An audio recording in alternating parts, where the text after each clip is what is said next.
This is the Broodcast on Poets at War, Inkling-style Discord chat, last Friday of every month. And now, the Broodcast. But yeah, so bane of my existence, but whatever. That got you. Love the way you put that. Bane of my existence, but whatever.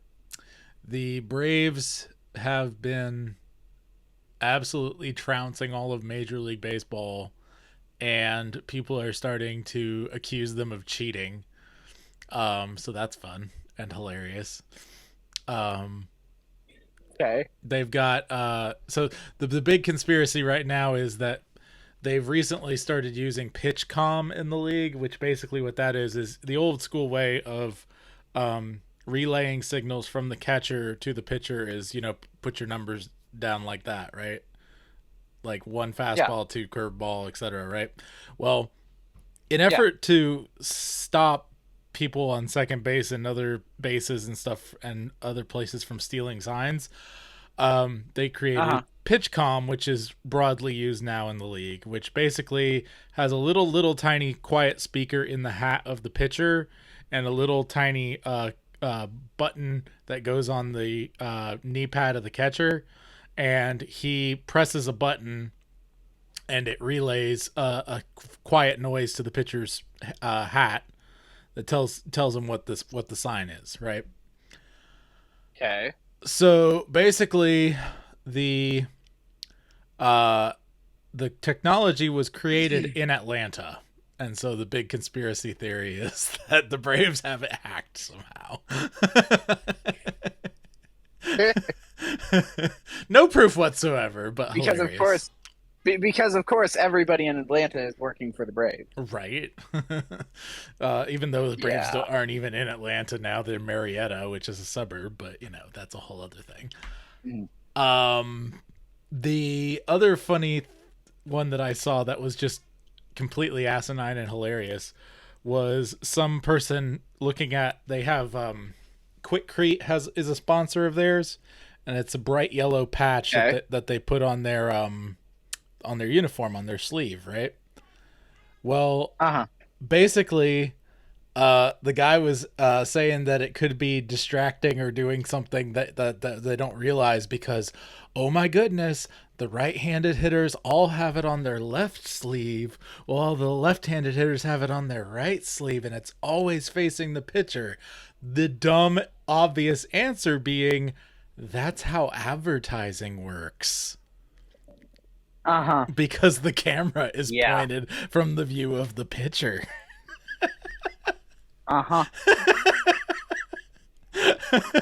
So basically, just all the people who are upset that their teams are losing are just sucking on their copium pipe. Mostly the New York teams, because they've really sucked this year. The Yankees and the Mets, they've done absolutely horrible. The Mets actually, in the offseason, signed two of the greatest pitchers currently in the game, and they've spent a really pretty penny doing it. And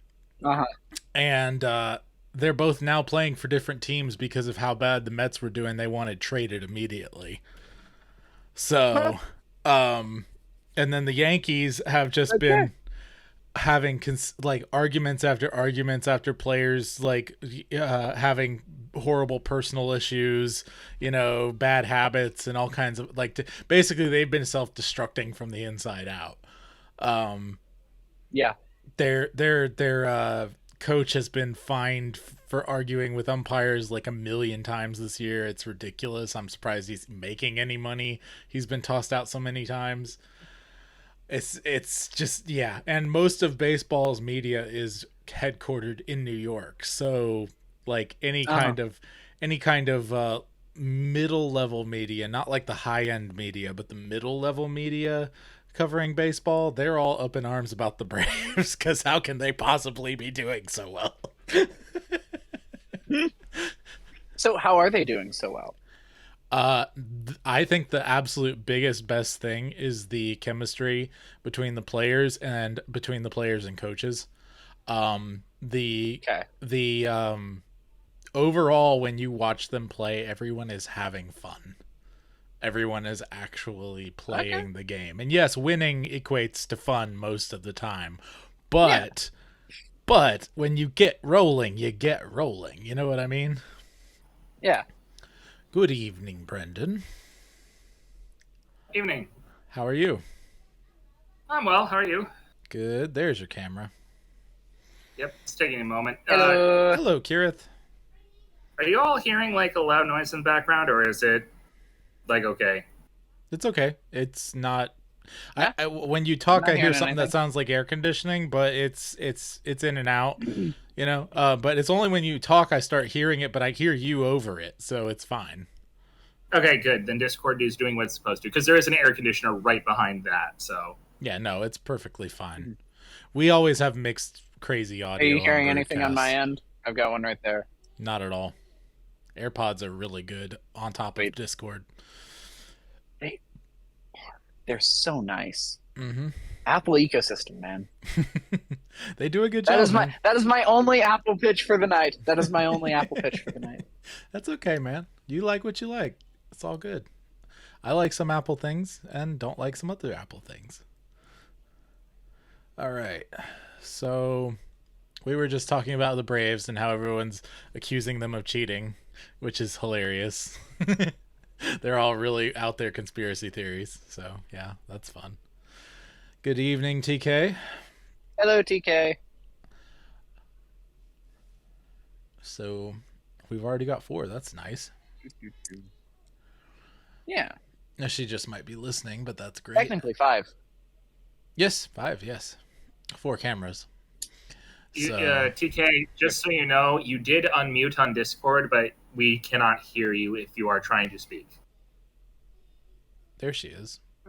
There we go. Now we can hear you. Oh, we can hear you now. I guess she was not trying to speak. More than likely.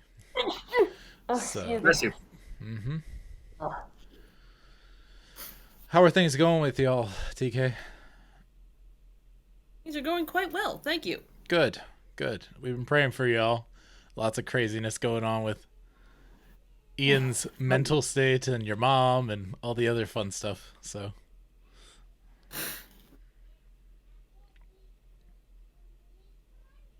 Thank you. mm-hmm. 1 sec. I'm going to cut video for a sec. Sure, no problem. Yeah. So I was just filling them in on the 2 hours I spent in 98 degrees uncovered dealing with the sign that we didn't fix at all. And the Braves getting accused of cheating by folks up by you, TK. Lots of New York people be mad that the Braves are winning for some reason. And yeah, basically that's all we've talked about so far. And it was mainly just me and Alex. These other jokers showed up just a few seconds ago. So. Hey. Other joker. Singular. He's not a joker. Okay. I am. She's a queen of diamonds, hearts, something. Anyway, something extravagant. Anyway. Oh boy. But yeah. Brendan, what's been up with you guys? Well,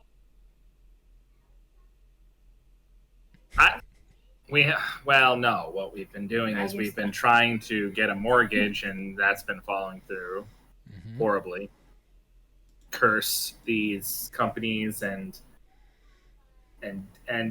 having a desire to not lose money on an investment. How dare they? Right?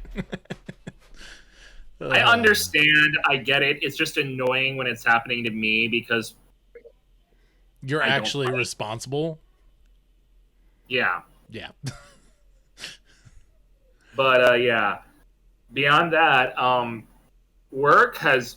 I had the best week of work, and by the best week of work, I mean I had nothing to do all week, which meant I could get so much done on my side projects.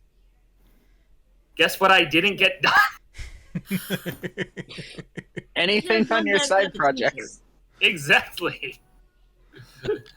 No, okay, that's not true. I did get some rough drawings done, but I still haven't. That's cool. But I still haven't finished all of them, and so You got H's for Honor done, right? I have a rough sketch. I actually don't know if I'm going to do H's Yeah, for Honor, because it could be Honor. It could also I could also use it for my old hero. I was worried about doing hero because like the word comes up so much, and I'm doing a lot about. I feel like I have a lot of people already. I wanted to try to do something like get a variety of ideas, but I haven't actually finalized the words for H's for Honor, and so I'm kind of like.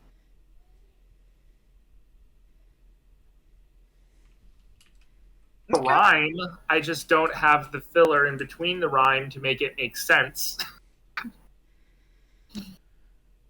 So that's one that is something I'm working on still, but I'm doing what I usually do and ignoring it, and not exactly hoping that it goes away, but ignoring it and hoping that my until you've wrapped your head around it. Yeah, or until I get the lightning strike of innovation that occasionally happens. Yep. Mm-hmm. I totally understand that. Oh boy. Okay, that's what I'll do tonight. I literally just chose what I'm going to share tonight. So, what you doing? I'm doing the 6th chapter of Worldwide Warrior. I did the prologue a couple ones ago with all the genealogy and stuff, and so I'm gonna do chapter 6 Shadowlash, which speaks of his enchanted weapon, which is what makes him a superhero if you want to go by powers. So yeah, anyway, but yeah, so by the way, I don't remember who it was, but it takes a big man to admit that his favorite superhero is Sailor Moon. I didn't say that my favorite superhero was Sailor Moon. I said the first introduction to superheroes was Sailor Moon. It was, I believe, Rachel Adderholt who said her favorite was Sailor Moon, if I remember correctly. In reply to me, oh, sweet summer child, I have to teach you what Sailor Moon is. Nice. Ian, what's up, man? Hello. I was gonna make a snide comment, but I don't think I will now. Oh boy. I know now. Oh, you know now? Okay. Well, I know of it through you. Yeah, it's the first of what's called a magical girl anime. I think it's the first. If not. It's like the first Americanized one in any kind of way, shape, or form. So it's the first one that actually gained traction, right, in America. Right. Let's say that. What you got there, Alex? Okay, so in case you didn't see what I posted on Discord like an hour and a half ago, I got a Lego Titanic because I'm an insane person. And the technique for this right here, so the entire technique for how they're getting the slope of the bow is super, super interesting. You've got a bunch of weird connections that I've never seen before, but this entire piece right here bends slightly to connect right there. Because it's an assembly. It's not one solid piece, but it bends right there instead of being flush. It's nice to see that you've got that side finished. Yeah, I'm not the slowest builder, but I'm definitely not the fastest either. I'm making a joke about how there's a giant hole in the side of the ship that sank, and so you finished that part of the build. Oh, gotcha. Sorry. Your joke made a whistling noise as it went over my head. Did they ever do Avatar: The Last Airbender Legos? They did not ever do Avatar: The Last Airbender Legos. They might with the new Netflix series coming out. I was gonna say if they ever do and they do a Boy in the Iceberg set, there's your crossover. Joshua David Lane.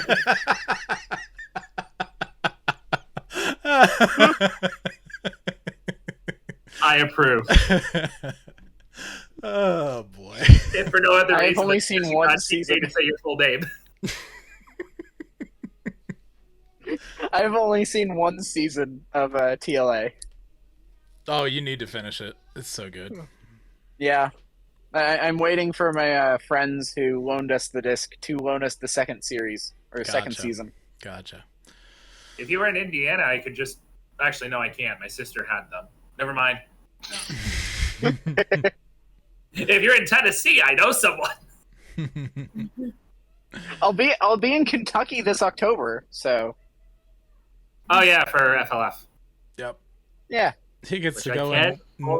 Only Adrian gets to go from Yonder Child, which is like, come on, man. I'm so mad. Yeah, I'm me too. so mad. Me too.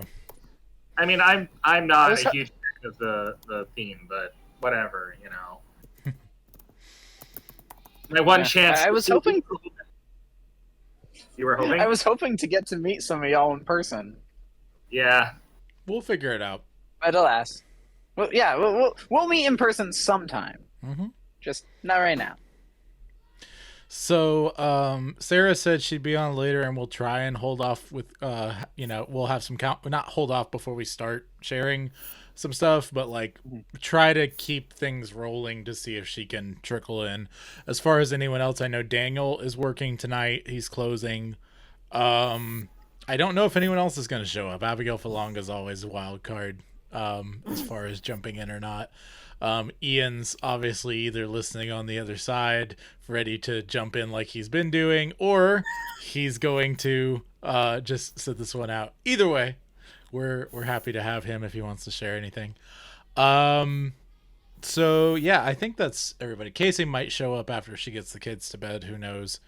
Now that she's part of the Discord, she's got a mom group that she's part of called Bless Bumps for moms and stuff. It's supposed to be like pregnancy bumps, whatever, but it's not just a pregnancy group.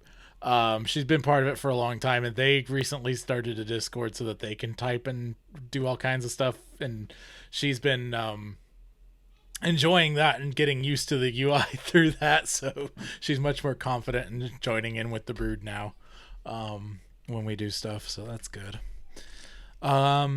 Anything anyone wants to update on that's not sharing before we get into basic sharing? I will probably be dropping my first blog post tonight. Excellent. Where's your blog? So, I will be dropping an audio on YouTube. YouTube? Nice. Okay, gotcha. Sweet. So when Awlog? How do you audio combine log? Yeah, audio log. Yeah, I just say audio log. audio log is. Yeah, that's how I say it.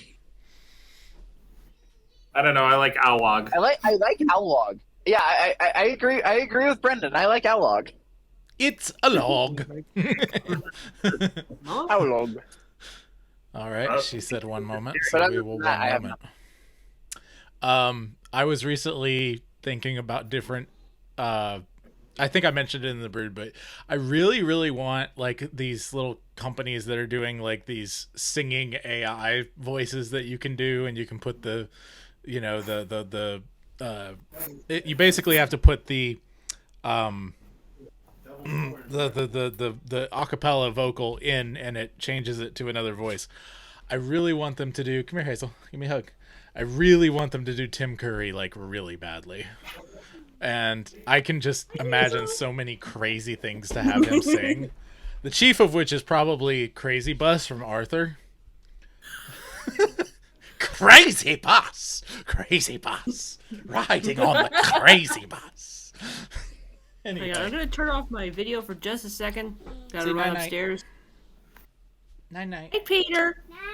Hey, Hazel. Hello.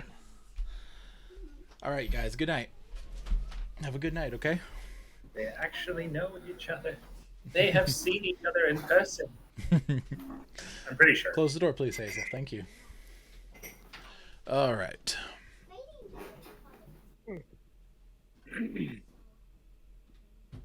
Why is she so slow at closing the door? She just did. Okay. I've been listening to the Clank Sinatra covers. Yes. On YouTube. Those are awesome. Mm-hmm. Did you guys Those hear? Are really good. Did you guys hear the? I won't play it or something because it's not going to get on the broadcast. But they did. Hurt by Johnny Cash to the tune of Surfin' USA by the Beach Boys. I hurt myself today to see if I still feel. Focus on the pain. No. Anyway. No. Waiting. This is not okay. I'm just waiting for someone to troll all the AI art people, AI music people, and having R2D2 sing something, but they don't even like have to do anything. They just find R2D2 noises and put it over the music. Oh, that's nothing. The one that's been really funny is I've seen with one channel that all he does is take the original song and choose a different role that voice actor or actor has done and say that it's that. So like basically you have Po from Kung Fu Panda singing Peaches from the Super Mario Brothers movie. Po from anyway, and Kristoff from Frozen singing "You'll be back soon, you'll see." Yeah, stuff like that. I've been seeing a lot of sea shanties done by Mr. Krabs lately. Yes, there's been a bunch of Mr. Krabs. I don't know if Clancy Brown even actually sings. Another one that they did recently is they actually changed the arrangement and did a whole like crooner jazz thing. It was actually really well done. It was Frank Sinatra, "Gangster's Paradise." Did you guys hear that one? Yeah, that's a riot. No, but it works because he's a gangster. It's actually really pretty good. He actually sings the thing. He's not rapping. It's a full jazz and it works because he was like in that gangster rap pack thing. It sounds like they're singing about that and not the urban black inner city kind of gangs. It's a completely different thing. Like it's really incredible. It's really solid. It's probably the third best cover of that song. That reminds me of, I found a channel called Lydia the Bard, and she takes Disney princess songs and turns them into villain songs. And so she has to change the arrangement slightly on a lot of them. But there was one, and it was taking the Taylor Swift song Love Story and turning it into like a sad song. And it was really, I think it's pretty, but he thought it was really good. But I really liked it because I was like, oh, this is like the real Romeo and Juliet story. Yes. Everybody dies. Sincerely, everyone who actually read this thing. Yeah. Sorry. No, yeah. The villain version, like, and the thing is, like, I don't know. There are some songs where you try to change them into the opposite of what they are from minor to major, and it just doesn't work. Yep. Because you don't adjust the arrangement to make it fit. Right. If you've ever listened to the Imperial March in major, you know what I'm talking about. But when she does the villain versions, she actually like makes the arrangement fit. And so it actually is good. And it's like, that's a lot of musical skill you've got there. You can't just do that normally. Yep. Some people say, just raise the thirds by a half step. No. That doesn't stop. Oh boy. I've been waiting. Stop pretending like you know what you're talking about. So the guy who voices Plankton is known as Mr. Lawrence. That's his stage name. I've been trying to see if I can find anywhere, but I don't think he has yet, of him reacting to all the Plankton songs that have come out, because Plankton's voice in the AI singing is absolutely incredible. He has this level of distortion in his screams that is just ridiculously good for no reason whatsoever.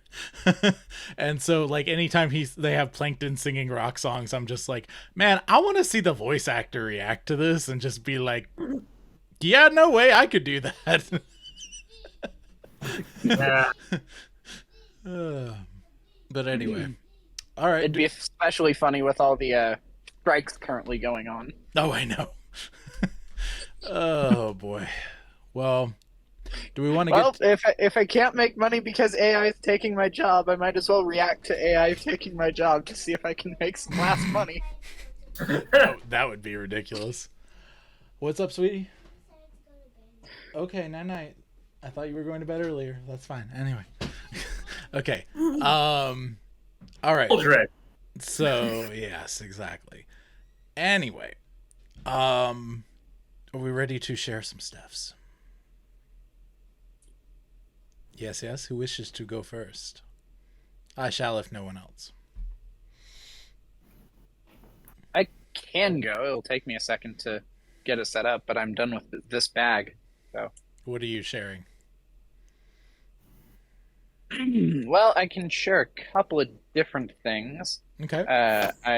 After catching my Cinderella bug, I decided that I was going to try my hand at writing a version of Cinderella set in my fantasy world. Nice. Well, A good choice. not set in my fantasy world. It's my fantasy world's version of Cinderella. It's their fairy tale, Gotcha. and so I've got the prologue done on that. And then I have been working for a long time on a version. Well, I say working for a long time, off and on for a long time, on a version of the Book of Ruth set in my fantasy world. That's actually like history in the fantasy world and stuff like that. Okay. I like Everything the that I do is details. set in Coralta.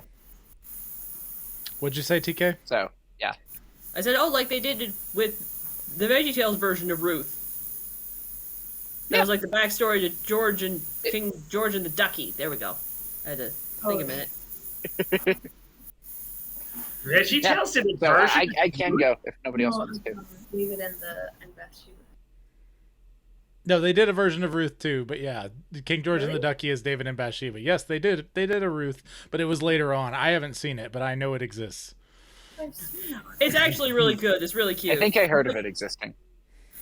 It's like the Book of Ruth if you did it as a Danny Kaye musical, like The Court Jester. I love it. Okay then. I am confused. I am very confused. My You life, also look a little bit horrified. my life I is mean, do it like a Danny Kaye musical. Anyway. Not incorrect. All right, continue, Alex. So yeah, I can if nobody else wants to. Go ahead. Please go ahead. Is what I was saying. Okay then. Oh, I just saw Brendan's message in the Brood.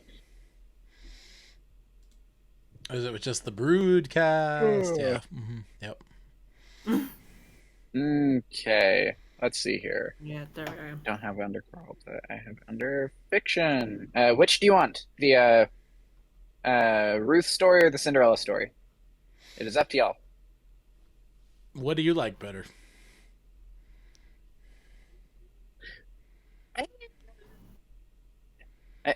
I'm not sure which I like better. Story of Ruth is my favorite story in the Bible, so I like that one. But I'm really enjoying writing kind of a fairy tale style for the Cinderella Cinderutha. story. So it's really up to you. Cinderutha. Heads. Oh, both sound so good. I Heads. vote Cinderella. Okay, Cinderella then. Okay. Since no one here will make a decision, I will speak Okay. authoritatively. I flipped the coin. It's fine. Okay. Prologue. In the years of the reign of Lord Kadar, before the Grain Wars, there was a certain man in the court who was in love. He was called Nathaniel, and he was the son of a noble from the plains of Kath, and was well thought of in the court, despite his relatively low birth. He was betrothed to Lady Ladelia, the daughter of the Duke of Ironwall, but he did not love her. His love was the daughter of the royal baker in the town of Stone Falls, a young woman named Ellie. They had known each other from their youth, and were very deeply in love. On the eve of his 17th birthday, Nathaniel and Ellie were wed. The ceremony was small, held in the chapel of Corite. The only people in attendance were her family. They were married by the local priest of the Order of the Lover. He introduced Ellie to the court the next day and was promptly removed from the court and exiled to the far reaches of the plains of Keth, a place called Kethia. The estate they were sent to was the least productive grain milling operation in the land. When they arrived, they found the surrounding grounds in a state of near absolute disrepair, but the mansion they found immaculate and well furnished.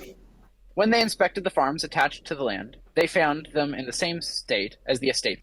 Sensing the hatred that the peasants of the area had for the nobles, Nathaniel and his bride knew that they would need to act differently than the previous lords had. They began by selling all but the bare necessities of the manor, and using the profits to repair the grounds, the mill, and the farm buildings. They began to work with the others in the fields, and the servant of the manor were reassigned to begin gardening the grounds. At first, the workers were very suspicious of the activity of their new lord and lady, but after 2 harvests, they came to the realization that Lord Nathaniel and Lady Ellie were not deceiving them. After several years, the affection between the couple and their subjects had grown remarkably. Nathaniel and Ellie loved their people, and the people loved them. So much was the love between them that when, 5 years after their arrival, Lady Ellie became pregnant, the people demanded that the manor be restaffed and restocked, and that she stay there until the child's birth. The lady insisted that she could continue to work the work she was doing, but the people would have none of it. When the time for the birth came, all the midwives in the county came to assist with the process. She gave birth to a baby girl. She was given the name Ella, after her mother. But unfortunately, the happiness was not to last. After a few days, the Lady Ellie grew sick and passed on. The people mourned the death of their beloved lady, and she was given the funeral of a queen. The stonemasons of the area erected a cairn to her honor. The following years were very fruitful for the area. The rains came, the crops grew, and the waters of the blue turned the mill. When Ella was 3, her father decided that his daughter was in need of a mother. He ventured back to the court of Lord Kadar, and left his lands in the hands of a faithful steward. At Lake Cold, he reunited with his family. They were not overjoyed by his return. They had hoped to be done with him when he was exiled. He informed the court of his desire to marry. The rest of the court was quite impressed with his work in Kethia. In his month at the court, he became engaged to the Lady Lydelia of Ironwall, the woman to whom he was betrothed before his unsanctioned marriage. In the 8 years since he had left, she had married and had 2 daughters. Her husband had died a year previous and had left her without much of the wealth she had brought into the marriage. At the end of the month, they were married in a ceremony which was modest for one of the House of Ironwall, and the 4 of them left for Kethia. They arrived in the middle of the planting season, and, after brief introductions, Nathaniel immediately began helping in the work of planting. His new wife, however, began to fix the manor to her liking, removing the simple furnishings that Nathaniel and Ellie had collected over their 5 years in the home, and replacing it with a more elaborate style of the court to which she was accustomed. They ate scarcely that year. Over the years, the estate became one of the most productive areas of the land. Lydelia never took to the rustic life, and did her best to stay in the manor as much as she could. Her children took after her as well. Ella, however, took after her father. She was a favorite of the people of the land and the servants in the house. It wasn't that Lydelia was awful to the staff. It was more that she treated them like staff instead of treating them like close friends, as Lady Ellie had. When Ella was 12, news came from one of the nearby provinces that an uprising was brewing. Nathaniel decided that he would go to visit the lord of the province, as he was his cousin. A week after he left, news came that the perturbed peasants had destroyed the lord's estate. After a tense week of waiting, a company of soldiers arrived bearing his remains. He had been killed defending his cousin's children. Everyone in the area mourned, and the mansion and the masons once again erected a cairn, more elaborate and regal than his wife's. After the mourning period, the people sent an envoy to Lady Lydelia to ask her how she wanted to deal with the land and crops. She was still in the throes of grief and hadn't the will to make any decisions at all. By the grace of the Creator, she told them to continue exactly the way that they had been, and never to bother her again with such trifling matters. Nathaniel had taught the people well in his 17 years there, and they continued to improve the land. The servants in the house made themselves scarce in the months after, doing their best to keep the ladies of the house in comfort. The only one of them that seemed to take notice of the servants was Ella. Her stepsisters followed the lead of their mother and closed themselves off. After a short while, she stopped trying to spend time with them and began helping the servants around the house. Lady Lydelia noticed her stepdaughter's behavior, but couldn't bring herself to care about it. The meals continued to appear on the table 3 times a day. The tea was hot and in the sitting room every day at 3, and when she ordered a tutor for her daughters, they came the next week. It was in this steady order that the county continued for years. It continued until Ella was 17. Good stuff. I'm liking it. Nope. Hold on. You got a solid start there, my man. Good stuff, man. Thank you. I'm enjoying it. You've got a... Thank you. Just in the way that you narrate, it reminds me of Book of Virtues and Wise Words by Peter Lightheart. I don't know if you've read that book or read parts of it. I have not read it. It's on my reading list. I know it's on Canon, so I'll listen to it. Yeah. I really enjoyed it. It's good stuff. 3 things. Thank you. Real quick. 3 things. 1, I'm pretty sure it's Cairn, not Karn, but that might be a regional I say dialect. Cairn. Yeah, I say Slash, Cairn. it might be a dialect slash where you grew up thing. Mhm. Tomato, tomato. Don't really care. It's not a big deal. But Okay. I don't know. 2, you do have a very good reading voice. You have a very good... Part of it is that it's your own writing. So you've already gone through it once when you wrote it out. But you have a very firm grasp of the sentences. And like, I went back and listened to some of the stuff that I've shared. I don't have a grasp of my sentences sometimes. And you can tell because I say a sentence and then I realize, oh, wait, that's not where that sentence was going. And then I have to re-say the sentence. You don't have that problem. Mm-hmm. And 3, your language, this kind of is tied into the previous point, but your language choice in your writing is very good in terms of creating a feel. Not necessarily just, oh, you take time to describe, or, oh, you whatever. No. Like, your first couple of sentences were like, it was this year of this guy of this house it was almost biblical, for lack of a better word. Mm-hmm. Just the way that you framed it very succinctly, concisely, and the word choice you picked was sort of like, it almost felt like you were reading like a historical sort of fantasy thing. There's a certain like historical element to it, and that I think really helps you with your fairy tale-istic ideas and things. So I don't know if any of those sentences I said made sense, but No, but they made sense. That's exactly what I'm going for. All of that. Yeah. Thank you. Congratulations, you nailed it. Now keep doing it. That's the hard part, at least for me.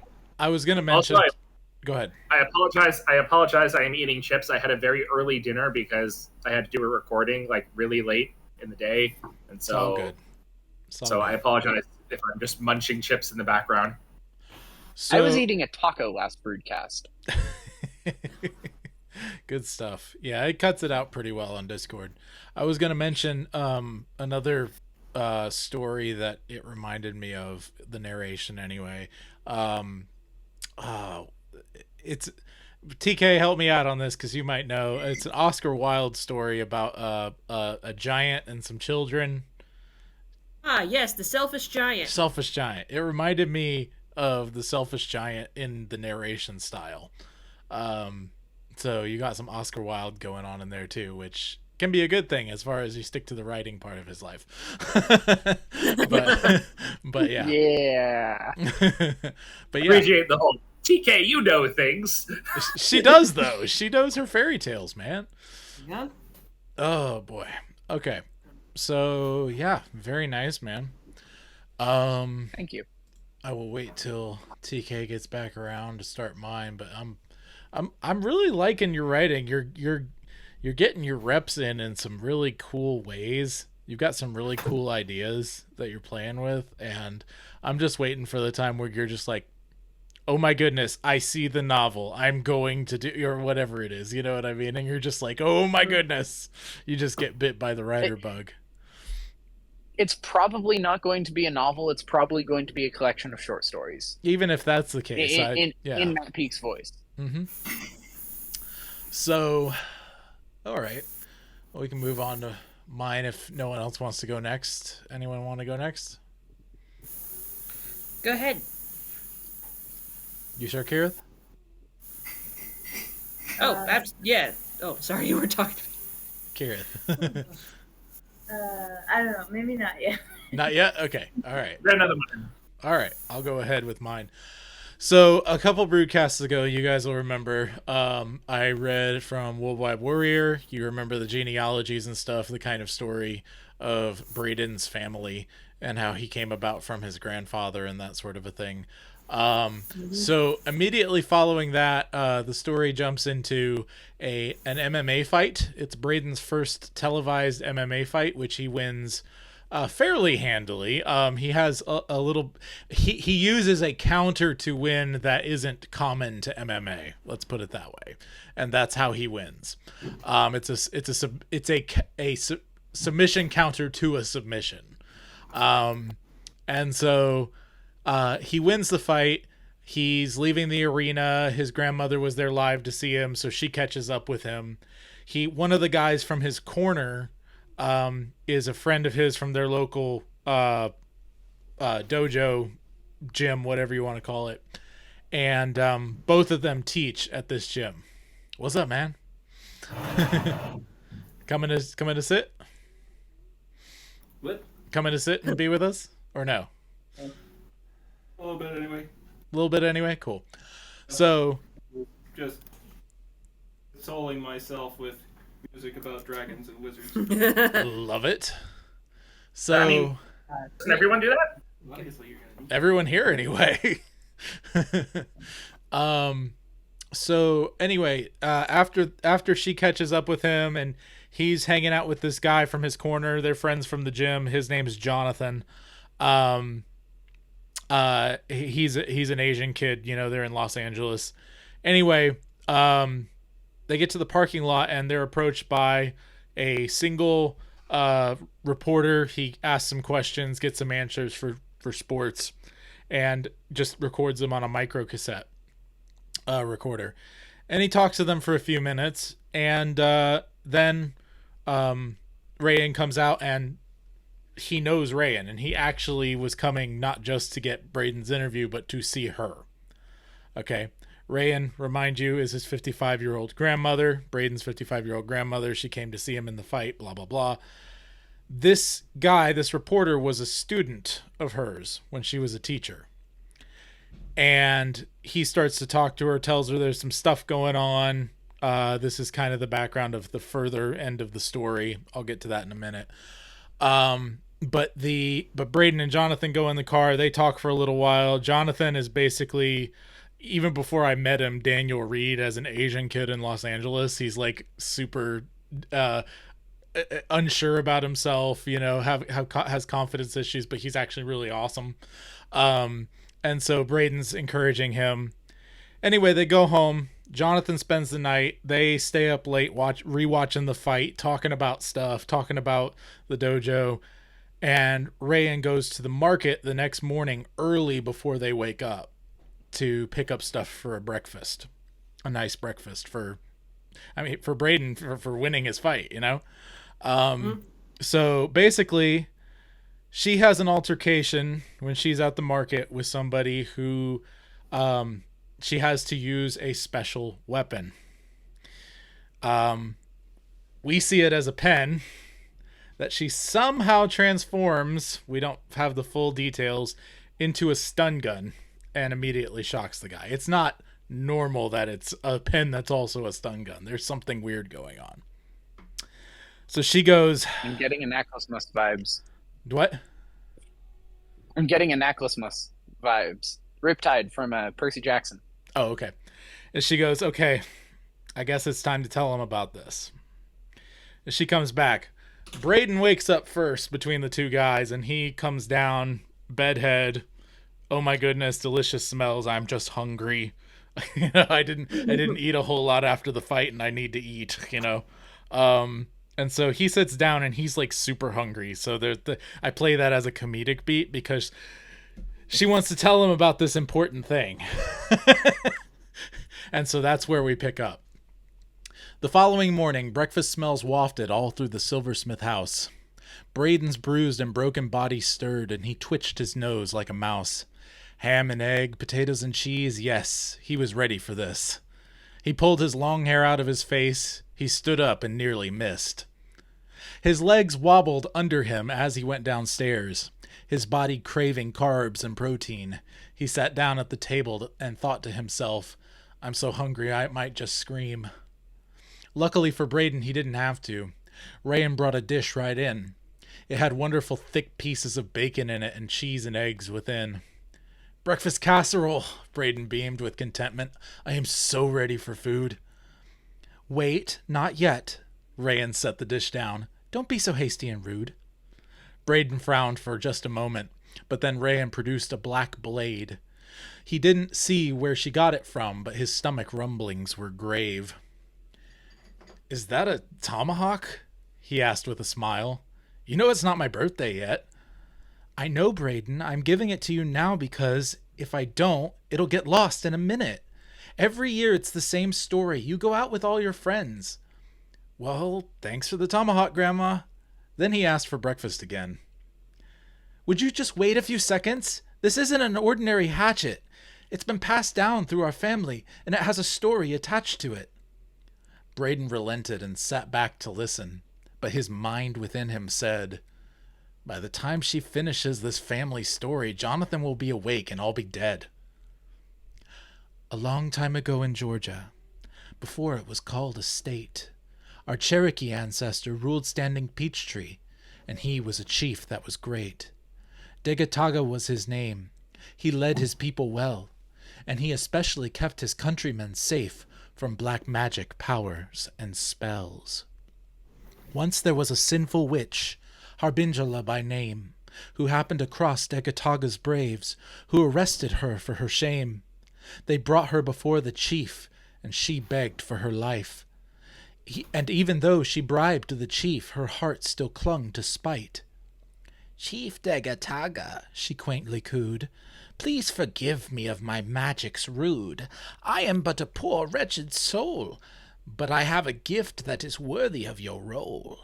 If you will accept this, promise will I, to leave this forest forever and never again on you spy. The chief thought through for a minute or two all the witch had to say. It's true her power had waned a lot, and mercy was his heart's way. He agreed to the gift, and she thanked him well, with a new tomahawk and a magic spell. But nearly a week later, Harbingela was found again, and nothing could stop Degataga's braves or the many men who came from all over the world to end the witch Queen Harbingela and all their fury spend. Harbingela was sealed away, but the tomahawk remains. It has been passed from firstborn to firstborn, and here it passes again. It was passed from my mother, Sulali, to your uncle Nahari. He died in Vietnam, and so it passed to me. I passed it to your father, but Django's lost or gone. Now it passes to you, Braden, my eldest and only grandson. Rayan saw the quizzical look forming in Braden's eyes. She took the blade from off the table and smiled in a way that was wry. She grabbed a fork from off the table and crossed it with the tomahawk's shaft, with the handle of the fork, and she spoke 2 words of craft. Fork, mutatio, was all she need say, and the tomahawk turned into a fork right away. It was black like before, with a little blue stripe, not just like the silver fork, but black as darkest night. Rayan pulled the forks apart and said 1 word again. Mutatio, she said in a clear voice, and the fork form met its end. The black tomahawk with pale blue stripe Braden saw in another light. Rayan held it out, and Braden took it in hand. This is unbelievable. Treasure it. Yes, ma'am. I never dreamed of pawning this for cash. The name of the tomahawk is Shadowlash. And whenever you want to have a fork again, hold it in your hand and speak these words, Braden. Fork, then mutatio. It needn't be crossed. The tomahawk stores that information for whenever you're lost. You can copy any inanimate object that you can hold in your hands and call it back at any time. Thank you so much, ma'am. So I cross it with whatever I want to copy and name it and name it and tell it to change. That's what mutatio means, right? You've got it. Wow, this is strange. He put the tomahawk on the table, and the two of them embraced. Then Rayan began to serve Brayden with a smile and with grace. Meanwhile, a sleepy-headed Jonathan zombie walked down the stairs, his head a tangle of interwoven locks. Dude, nice hair. There you go. Love it. Yeah, new person. Hello, Abigail. I said Hello. when somebody else is talking to me. Hi! I'm waving vigorously. Good. Yeah. We heard it. We heard it. Oh, Yes. good. Yes, we heard the vigorous wave. Joshua, Yes. I hate to say this, but when you said unfortunate soul, I thought, you poor unfortunate soul! Where did I say unfortunate soul? Is that in there? Or something. There was something you... I said a poor wretched soul. I am but a poor wretched soul. Yeah, and I was doing it in a witch voice, so yeah. Yeah, I see you. I see you. It's all good. Oh, yeah. Did I do this wrong? Do what? Nothing. Okay. I forgot to mute it. That's okay. Anyway. Thoughts, anyone? Oh, No, that's just reflecting off your head. that's like Moses. He knew not that his head showed. Love it. Love it. I don't know what I mean by slip. Oh, what was it? There were a couple of things. By the time she finishes this family story, Jonathan will be awake, and I'll be dead. It's a great line. Thank you. I have felt that. I have felt that before. Yep. Not often, but occasionally. And yeah, that's great. I would figure after an MMA fight the next morning, your breakfast, you're gonna want to eat. So yeah, I wanted to ground the world in the comedy during this scene. Like, what would it really be like? Like this is a special moment. Like this thing being passed down generation to generation, whatever else. But like, also this is reality. You know, this isn't like. So what would this really be like? So yeah. Anyway. Well, I think it worked. Thank you. Anything else? Okay. I mean, aside from you tripping up your words a little bit, you know, which happens, like Yeah. it happened to me more often than it's happened to you. So, like, I'm not about to like condemn you on that, but like, again, this is why I think your stuff needs to be listened to, not read. Right. Yeah. No. Yeah. I agree. It just doesn't work in the same way if it's read. What were you saying? I've tried. I've actively tried, and it just doesn't read the same. Right. What were you saying, Kirith? Like how it flows poetically, like when Rayan is telling the story and just I don't know, Yeah, I even fell out of her voice during her narration, kind of in the middle, and no one noticed. I don't think. So that was. I did, but I thought that was a deliberate choice. I decided it was a deliberate choice after I did it. Does that count? Roll with it. It was deliberate. Oh man. Any which way. We have a bunch of dwarf bards with us. Yes. All right. So Abigail, welcome. So far, Alex has read and I have read. We had our own things we were reading. Alex did a Cinderella retelling type thing that he was working on. He got the Cinderella bug because of our last podcast. We brought up the thing that you and I talked about on our author interview was the Cinderella Ruth connection. So he's been getting excited about that. I love that connection. Yeah. Yeah. And then I just read, you heard some of it, I think, before you came in. Maybe. Okay. Yeah, just basically a chapter from one of my superhero series about an enchanted tomahawk. So fun. Ooh. Anyway, did everyone grasp that? I'll ask this about mine, because I was wondering, no one mentioned like the I am not great. I've gotten better over the years, but I am not great at hard magic in any way, shape, or form, and this really needs to be hard magic. Because this is an enchanted object. This is not something that he is actively having any real interface with the magic other than he's guiding it, right? He didn't create it. He's not communing with the magic. He's just using the physical object and the ramifications of the magic. So, like, did that make sense? Everything that I was. Yeah. Yes. It was. I would say that in this instance, the wealth of hard magic is actually to your advantage, because we don't see him having to attune to the magic item in question. Right. He doesn't have to sit and meditate with it and like figure it out. It's, here's a thing. This is how you use it. Have fun.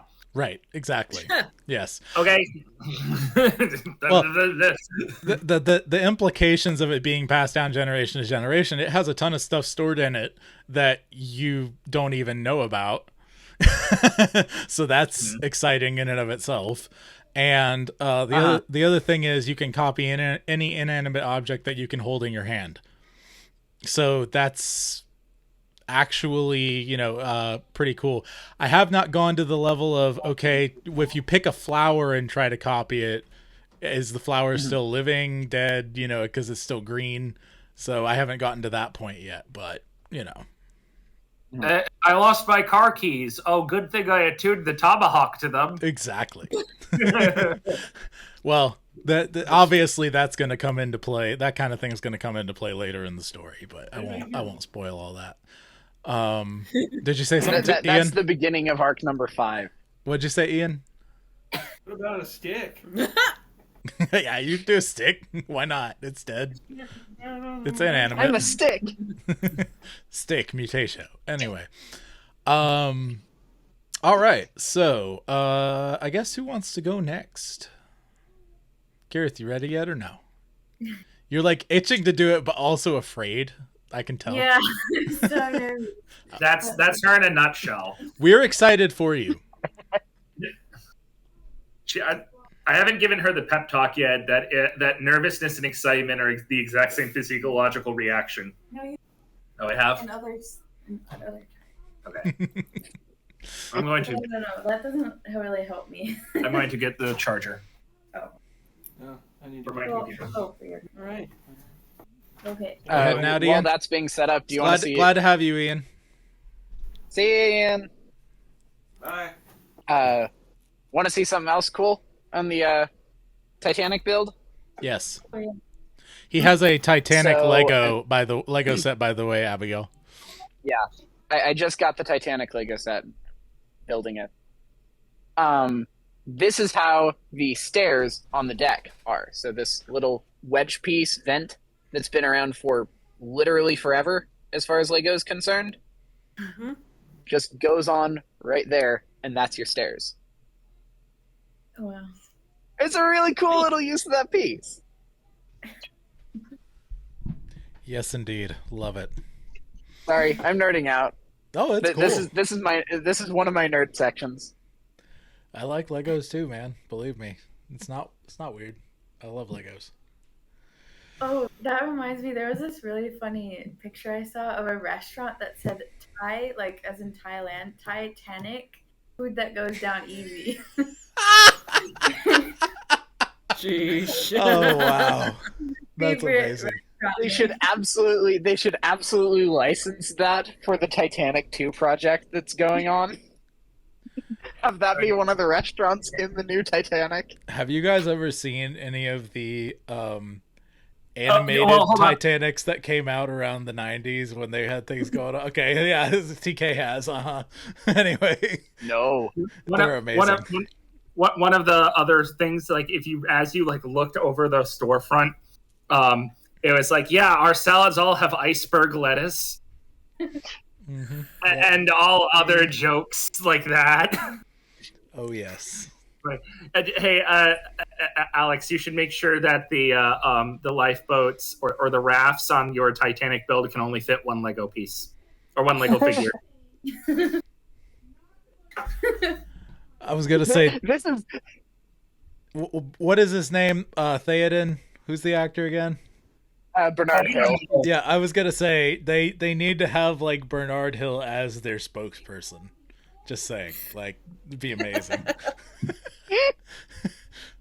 I saw part of the Titanic movie in a gym once, and I'm like, wait a minute. I had to do a double take because I saw Theoden up there, and I'm like, what movie am I watching? Right. Is this the new Lord of the Rings remake? This is the thing I know Bernard Hill for. Nothing can go wrong. Everything went wrong. Both Theoden and Titanic. Yes. Basically. Also, I'd like to point out that Titanic is still a better adaptation of Lord of the Rings than Rings of Power.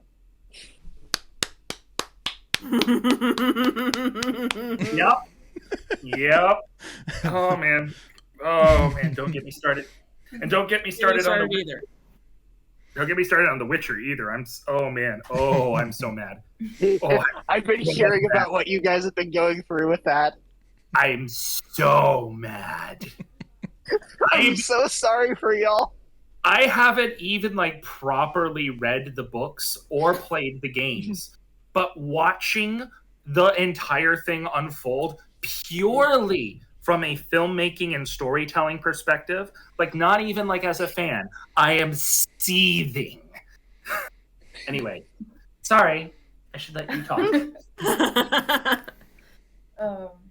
Yeah, so there was a like story, I guess, that I was trying to write about like 8 years ago, and it was, yeah, I don't want to say too much yet because I want to see how much is like clear and how much isn't clear, and it's just the first chapter. Hopefully it's not too long, but the chapters have names, and this chapter is called From a Cave to a Palace. So, under the reign of the new ruler, His Majesty, King Zuvan, one daughter of the king, born out of wedlock, was suddenly summoned to live at his palace. Nora's life and her mother's life would forever be changed, and this was something Therese had hoped to avoid, especially after her twins were taken away. Shortly after noon, 4 winged horses flew by with fur of blue and cloudy white patterns. 3 of the horses carried the king's trusted soldiers, and the 4th carried Therese and her daughter. "We're nearly there," the woman states. Luckily, her daughter could not see her face, and she was able to keep the dread out of her voice. Unfortunately, Therese was the queen's elder sister. The 2 sisters shared the features of brown skin and dark eyes, but Therese had wavy black hair with silver streaks. Her hair was currently held up with silver jewels displayed in such a way as if she had a silver blanket of snow on her head. A soft layer of silver decorated her eyelids, and a layer of silver coated her lips. Her ears were slightly pointed. Much of her black and silver dress was covered by her long silver coat. Noor, who had recently reached the age of 12, sat in front of her mother on the winged horse. She was tall and slender, more like her aunt than her mother, but she had black hair with natural gold and purple streaks, and her father's curls. Around her neck hung the necklace with gold jewels, which her father gave to her as a gift when he sent for her. "It's all so exciting, Mama. Living life in a palace?" Nora almost forgot they were in the air, and Therese had to calm her down in order to keep the horse flying smoothly. "And I'm finally going to meet Father. I can't wait to see what he's like." For nearly all her life, until that point, her house was in a cave, and now she was moving to a fancy palace. She felt some of the awkwardness of the fact that the queen, her father's wife, was also her aunt, but she didn't live under a rock. Well, alright. My point is, even in her town, Noor heard good stories of her father. Yes, it will be an exciting transition for you. Now, let's go over the important rules. Noor nodded her head obediently and answered, Yes, Mama. She took a deep breath. Whenever father or the queen summons me, I must bow when I see them. I may not speak to them unless I am addressed. I must wait 5 steps away before. No, Noor, you've confused that one. Right, I meant I must wait 15 steps away before he requests for me to come closer. And before coming closer, I must bow again. Such strange rules. Noor had never known anyone even close to that kind of position back at her old home. What if she forgot? I must bow down before Prince Claude, Prince Ailanda, Prince Biza, and Prince Gudan. I may not raise my voice at them. I must take my lessons without complaining. I may not leave the palace grounds without supervision. I may not go above the second floor, or to the towers, or the dungeon, or the staff quarters, the guest quarters, or any bedroom besides ours. She felt strange to have sisters she never met before. Noor was born before the king married Rain, who by now proved her power and worth to everyone. Since the whole since the whole situation between Tris and Zuvan, her sister had not contacted her once. Needless to say, this mother felt awkward, uncomfortable, and extremely anxious for her sheltered daughter. Very good, Noor. She never forgot to praise her. I know how exciting this is for you, but I also know how challenging this can be. I've given you these rules to protect you. I know, Mama, Nora assured her, because she really had been told 76 times. The most important rule I don't want you to forget is that no matter what anyone tells you or does to you, never forget how much I love you. I promise not to break that rule, Nora replied solemnly before giggling, because I love you all the way to the end of the world and back. Ah, Teresa's heart melted at all the warm memories that phrase brought up. My, that is such a long way, but do you know something else? She grinned. My love for you is so far and wide, it cannot be measured. That's far, Nora breathed, despite not being able to see Nora's expression completely. Therese laughed her contagious laugh that Nora soon joined in. The horses flew around the mountain, and what they saw next took their breath away. Well, Nora's anyway, for she had never seen the palace. Mama, she gasped, it must have 1,000 rooms. There, as if carved into the mountainside, stood the most significant sight Nora had ever seen.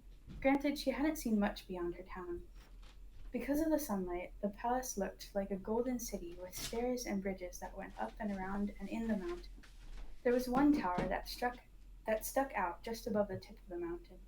Beneath the palace lay a deep valley, so there was a bridge that extended across the chasm, connecting the place to the city built on the other mountain. I wish Anoak and Denuk could be here to see this, Nora sighed, thinking about her half-brothers. Their father, King Daman, summoned them without Therese and Nor. Uh, I know. Therese fought for control of her emotions, but a tear slipped out. On the eastern side of the palace was a platform where the horses could land. A few servants were waiting to escort the two inside. 20 servants eventually led Nora and Therese to the throne room. Nora remembered to bring the vase of magic flowers. When the doors opened wide for them and the music played, Nora froze. The exquisite throne room and the amount of people there overwhelmed her. More like a ballroom-sized balcony rather than a room, flowers and plants were twisted together for a roof. A special covering existed in case of rain, and a waterfall behind the kingstone created a steady hum. The children of His Majesty, King Zavan, stood on either side of his and the Queen's throne. Governors, officials, warriors, and castle staff stood along the aisle while the musicians played in the right-hand corner of the throne room. The encouraging whisper of her mother helped Nora proceed. Next to Queen Rain's throne stood a little boy with no arms. Two girls also stood near the Queen's throne, and Nora guessed that they were her daughters, Ailanda and Biza. Beside the king's throne stood the queen's son, Claude, and Dinah's daughter, Sephra, and Tammy's son and daughter, Raymond and Adita. Remembering the rule about bowing, Nora gracefully lowered to her knees and placed the vase of flowers in front of her on the floor. Therese also bowed, but due to her age, not quite as low, according to custom. Welcome, child. What have you brought? The queen asked gently in a voice that surprised both Teresa and Noor. Noor glanced up at her and internally admired the gold band with many pow feathers, white and red, speckled with gold. Her hair was mostly hidden behind those feathers, except for two thin strands of black and silver hair framing the sides of her face. The queen was a few years younger than Noor's mother, but held so much more power. I brought you a gift of tuber flowers from my garden. These took some e- these took the most effort to grow, Noor answered almost shyly. People admired the soft, sweet quality of her voice as she spoke, and were amazed at the glowing blue flowers. The queen certainly looked impressed. His Majesty slowly rose from his throne to come towards his daughter. Adita and Sephra may have been more beautiful according to gossip, but nevertheless Noor's beauty made the king proud. Noor's eyes met her father's, but she glanced up to see more clearly the elaborate circular pattern on the feathers of the gold crown on his head. The rainbow color of the feathers made Noor, or amazed Noor, and she had to tear her gaze from the crown back to his eyes. He gently held her face in his hands and kissed her on the forehead. She'd been waiting for this moment ever since she learned of her father. He signaled for the musicians to begin playing, which stirred even more emotion within Noor. If only she could throw her arms around him, she could show how overjoyed she was, but it went against the rules, so she restrained herself. His smile widened into a welcoming smile. Welcome home, my daughter, were his first words to her. Happiness exploded within her, and she couldn't restrain herself this time. Everyone was surprised, but her father returned the hug and then addressed the crowd. Let the celebration begin. Has that been too long? Or okay. um, King Zavan possessed the power of Mountain Macht, which the defeated King Kone once possessed. Zavan's children always inherited powerful, wondrous gift, and when Noor was first born, he mistakenly thought the gift somehow missed her. The moment he discovered his error, he sent for Noor and Tris. And so the celebration began, and all of His Majesty's children meandered over to Noor to meet her. She learned that the boy without arms, Guadan, was the queen's youngest son, and even the youngest of all the king's children. The girl with black and gold curls and a few streaks of pink came to greet Noor. Her skin was pale and her smile was radiant. Welcome to our happy family, a bit of sarcasm seeped through, but Noor didn't catch it and smiled. I'm Sephra. Enjoy this party while it lasts. After tomorrow, he'll be too busy to ever see you again. Her smile was fake, which Noor did pick up on then. What are you plotting now, Sephra? An older girl asked, shaking her head knowingly. Leave her alone. This is her party. Have you forgotten that I'm grown up? Stop chastising me like a child. Sephra was 16, which was considered grown up. Besides, I'm just preparing her for what is to come. It's the welcoming thing to do. Without waiting for a reply, she turned and walked away. Adita continued to shake her head. I'm sorry, who are you? Noor asked. Are you the eldest? Yes, I'm Adita, daughter of Tammy, the first wife of father. It's a shame we haven't met sooner. As far as Noor was concerned, Adita was already her favorite sister. Stories were told kingdom-wide of the courageous and beautiful eldest daughter of King Zavan. Noor simply hadn't put a face to the name before now. Noor wanted to gush over her sister. A boy stepped in front of Adita and crossed his arms, and she assumed it was Prince Claude. Do you know who I am? He was younger than Noor, but not the youngest boy. Adita didn't know how much she knew and mimed placing a crown on her head. Prince Claude, she answered. Claude would have liked to turn around and glare at Adita, but chose not to, opting to glare at Noor instead while tapping his foot. She gasped. Oh, I apologize, Your Highness, she began to bow. I don't just mean bowing, he snorted, but he did like her submissive attitude. What should I do then? She asked, glancing between Claude and Adita. Adita shook her head, making Noor feel slightly embarrassed. And Adita was about to answer. Silence, sister, he spat before turning back to Noor. You're supposed to kiss my shoe. He was only 9, but the crown prince nonetheless, so he demanded the utmost respect from most people. Noor remembered her mother's rule to respect him and stood there awkwardly, unsure what to do in this. Claude, that's enough. Adita had to step between the two. Stop trying to embarrass Noor. She was stern with him now. Around the same time, Alanda and Biza were off in a corner, preparing their powers to prank Noor. Only one person noticed what they were up to. One of the musicians happened to be me, Tun. My brothers and sisters and I served the royal family while carefully investigating. Your Majesty, I curtsied before the queen, and she excused herself from her conversation with a general and 2 governors. Your daughters are quite the cunning terrors, aren't they? Her famous regal glare was now directed at me. And you approach me with attempted flattery? Get to the point. But her eyes flickered over to her daughters, who by now stood closer to Noor. Girls, she approached them sternly, what are your powers to be used for? They were close enough that Noor felt she had to stand at attention, too, and she watched in slight confusion as her younger sisters hung their heads slightly. Training, Breeza spoke stiffly. Or for battling the Furzit or the Konites, Iolanda answered next. Their answers still didn't explain to Noor what was going on, and it took some effort not to blurt out her confusion. And what are your powers to be used for? Out of the corner of their eyes, they quickly glanced at each other, and then at Noor. Not for playing, Biza quickly replied innocently. In addition to, their mother prompted. Petty pranks, Iolanda admitted. 100 different emotions surged through Noor. Her sisters tried to prank her, just like like her and the twins. They would innocently prank and tease each other. She didn't know that the girls were trying to use camouflage slugs, which would crawl across her back, and she would look like an insane person for shrieking. And pulling pranks with Macht power was forbidden, but Noor wondered about regular pranks. Maybe they'd have to settle for a different kind of fun. She wanted to smile at the young girls, but the queen looked so serious now. Even Edita stood more seriously at attention. We may have won great victory in our revolution, she spoke to all 5 of them. However, not all is settled, and now you are all part of this revolution. Her eyes were trained on Noor now, and the realization of what moving here meant made her stomach twist into many knots. She couldn't maintain eye contact with the queen's intense stare. Iolanda and Biza, you will be disciplined after the celebration. This caused their expression to turn fearful before quickly hardening. More dread filled Noor, who was no longer quite so excited to live here. Would they have to fight like magical warriors? Was that what the lessons were mostly about? She figured it had to do with her Macht power, but so far, hers had more to do with vegetation and agriculture than anything. Dealing with the Konite monsters was an idea that terrified Noor just slightly. Your Majesty, Noor bravely spoke up. They did not actually follow through on their prank. Must they be disciplined? She didn't want their fun to be ruined too much. Uncomfortable silence passed for a moment. That is, Noor felt very uncomfortable, and she began to fidget.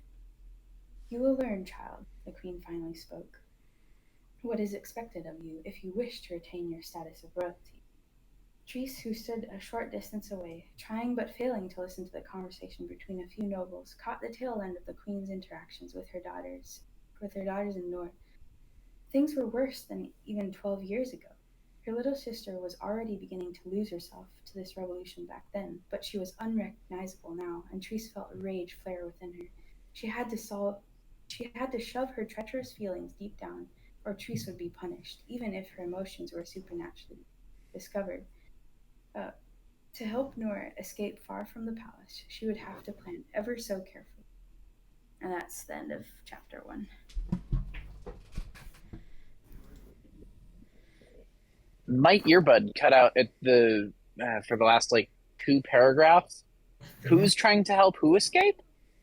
Oh, so the mom of Noor is like, I need to find a way to help Noor escape, to help us both escape. But she has to be careful how she plans it, because if she's discovered, she'll be in trouble. The thing I wasn't sure if I should convey it in chapter 1 yet is that for Noor it's I get to meet my father, but for her mom it's she was basically intimidated. Yeah. The singing was an intimidating thing. So. I think that comes through well. I think that the focus is definitely on Nora, and I think it's supposed to be, from what I can tell. So I don't think you need to delve any further. I think it's all implied pretty well as far as what the mom's feeling. So I agree. I think that you've set... You haven't explained a giant amount, but you've given a lot of questions. a lot of really interesting questions, setting up the way that the world works and all of that. And I'm here for it, but I'm a world builder, so that it worked really, really well for me. All of that, all of the groundwork that you were laying out, the relationships between the different people, it worked really well. Okay.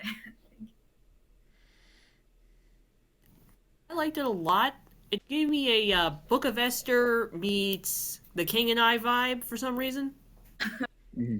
Yeah, actually, I kind of, so originally this started off as me sort of trying to rewrite Greek mythology, but then I was like, I'm gonna scrap that because I don't know hardly anything about Greek mythology, and so more so like I thought about like royal families in the Bible and just how messed up they are, even like David's family, and so. And then like Esther, where she's like a queen, but like that doesn't really mean that much in that time. So yeah. Have you heard Nate Wilson's rants on the Book of Esther? Yeah, you look him up sometime. He had some really good ones, especially recently on the Book of Esther, and how we just kind of whitewash over. She's basically giving herself up as a sexual sacrifice to this evil king, like to save her people.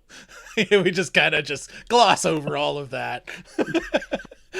You know, he did it on a Stories Are Soul Food episode.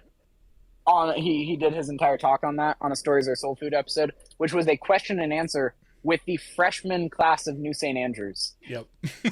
And Brian Cole was like, "Hey, you can't be talking like that." And I'm like, "But it's in the Bible." It's really good. So hey, Aaron. Version stories from that date back to that time period, and yeah. Esther may have been the chief queen, but she was not the only one. Not in any way, shape, or form. He had to share the king. Mm-hmm. Yep. There's a really great podcast called The 10-Minute Bible Hour, done by Matt Whitman, pastor out of South Dakota, in case anyone is interested. And he does really deep dives into books of the Bible. He's done Matthew, and then he's doing the Book of Esther right now. And he's 112 episodes into the Book of Esther, I want to say. And he's not even halfway through yet. Yep. He goes deep into it. And one of the things that he really harps on about Esther is that at this point in time, the most valuable commodity in the entire world, the gold of this world, was time with the king. Mm-hmm. And it's really good. Yeah, it's really great. I highly recommend everybody go listen to the 10-Minute Bible Hour podcast. All right, how's it been, Aaron? Not much. Did I miss the thing again? What, the Broodcast? No, we're still on. We were just I shared something from one of my superhero stories. Alex shared something. He's working on a Cinderella rewrite sort of a thing. Did pretty good with that. And Kirith just shared her interesting, as TK put it, Esther meets the King and I fantasy fairy tale vibe thing. So that you heard some of that. So that was good. TK, are you sharing tonight? Absolutely. Okay. And Brendan, are you? Awesome. Yes. Okay. How about you, Aaron? Do you have something that you're sharing to read for comments and critique, or no? I can't think of something. I'm working on world building documents right now because I don't have any animals in my world yet. Gotcha. Okay. Cool. All right. Well, before we go to the next person, want to see another cool thing about the Titanic build? He's been showing off his Titanic Lego set this whole time, off and on, because he's working on it. So this is the anchor assembly. Yes. You've got the Lego chains here, and it is all built like that, so you've got the spacing there. And the way that it goes in is by taking this entire assembly built like this and putting it into the top right there and clicking it into place. That is satisfying. It's so cool. Very nice. All right. Well, who wants to be next? TK, do you want it, or do you want me to take this one? Sure, I can do it. Okay. Okay. Okay. So since Aaron hasn't been here before, I'll give him a brief rundown. This is in my work in progress second novel. First one, Tiny, is Chronicle of the Hidden People, Volume 1, The Book of the White Raven. This is going to be Chronicle of the Hidden People, Volume 2, The Book of Starlight. Now, this is set in a vaguely late 90s, early 2000s human world with the combined fantasy world, which can be reached through various portals, kind of like Narnia. It's completely it's not completely random, but we're not in places where you would think to look. In this section of the novel, we finally get to meet the actual big bads. The actual big bads are Baba Yaga and Kashe the Deathless. Now, the human protagonist Sarah has been captured by Kashe and Baba Yaga, and Boris, who is half ogre, his parents are married. I'm just making that clear. And his basically what amounts to an adopted sister, Nola of the Wild Hunt, have gone in to rescue her. They have just defeated a living loom, which takes the form of a spider, which is, to what everyone's hilarity, was called a Decepticon in the text. And now they are, in the previous scene, Finola is trying to get splinters of the said loom out of Boris's back. Now, here we go. Perhaps you should have listened, child, said a voice from the door. Finola left off what she was doing and loaded a stone in her sling, while Boris got to his feet and drew his axe. He gestured Nola behind him with his weapon and carried Serafina in his other arm. Ashe, whispered Sarah. Wraiths found me and told me there was an intruder. I take it from the splinters in your back you've destroyed Pavek. Anyone ever tell you talk too much, old man? Growled Boris. Pointed at Sarah. I'm cotton to thieves. We're not stealing, we're liberating. Boris smugly. You both talk too much. Cursed Nola, whirling her sling. You don't know my name. You have no power over me. Barked Sarah. If I have anything to say about it, none of your kind will ever have power over me again.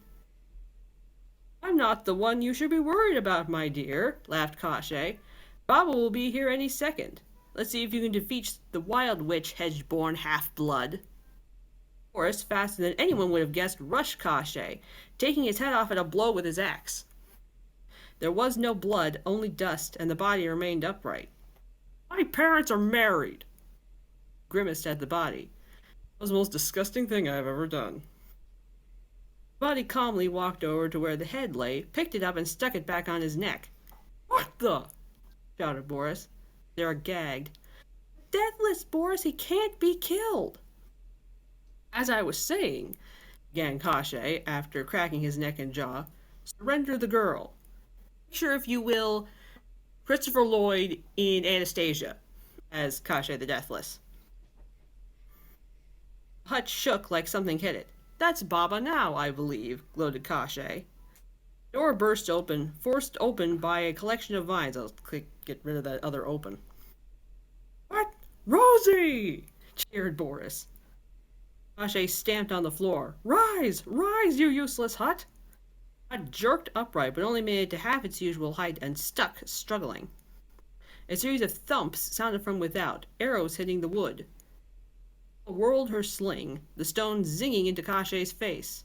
Aye, he screamed. You'll get better, scoffed Nola. Ran to the door and looked down. Hail, hail, the gang's all here! Mum! Dad! House jerked again, throwing everyone inside to the ground. The timbers creaked and cracked as it leaned forward, sending everyone shooting towards the door. Wow, look out below! Shouted Boris. Hit Kasha and knocked him out the door. He was able to grab the door frame. Ola crouched nearby on a rose vine on the left side of the door. Down below, he could see Rosalba, who was a dryad friend of theirs, holding the vines in place. His parents, Cullen, Caitlin in his wolf form, Prince Lou, and a skinny strawberry blonde fellow with a fencing foil, who were holding Lord Fingal back. King Oberon and Queen Persephone, Nola's parents, stood armed next to his own parents. Surrounding the hut on all sides was the Wild Hunt. Kasha hanging from his hands off the front of the house. Kids, grab a vine! Shouted Katrina. What if I could, Mom? Boris shouted back. The house righted itself, but shivered and shook. This place is coming down. Nola, get to the ground. I'll take care of Sarah. Boris got to his feet and made his slow way to the vines on the right side of the door. Okay, Sarah, we'll get you down. Not scared. Watch Nola be lifted to the ground by Rosalba. None of his charges was safe. Now all he had to do was get Sarah down. He felt someone grab his ankle. Kasha's face leering up at them. You won't stop us. We found the demon in the waters. I have had about enough of you. Boris kicked the wizard in the face, sending him flying, and with a bound he grabbed a vine. Let her rip, Rosie! The dryad brought them down to earth. Fingal ran toward them, holding his arms open to take Sarah. Boris released the girl. The elf lord swept her up into his arms, kissing her temple and hair. Heads up! Shouted Nola. Kasha! Another stone sang from her sling, flying into the wizard's open, roaring mouth. He choked and spit it out, stalking towards them. Rosalba gave a low growl and squeezed harder on the house with her vines. She let out a scream of fury and exertion. The house crumbled under the pressure, dropping on the wizard. Rose! Hardworth and Oberon caught the dryad before she collapsed. All right, my friends, she said. It took a bit out of me. That's allowed, said Eredwolf, setting her back on her feet. You all right, Boris? Questioned his mother. Other than a back full of splinters, I'm fine. Back full of splinters? You know that scene in Fantasia with the brooms? I'll stop there. That's the chapter break.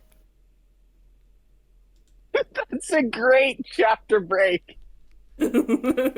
So much great dialogue. I love it. This might be end up being one of those that's better heard as well. If you ever want to do audiobook barter with voices and stuff like that, just let me know. So I will. I am infuriated at how good your pop culture references are. Very classy. Also, it's so good that you included the fact that the modern world exists, because that way you can say all kinds of modern phrases and have them make sense and not sound odd, even though we're very obviously in a fantasy setting.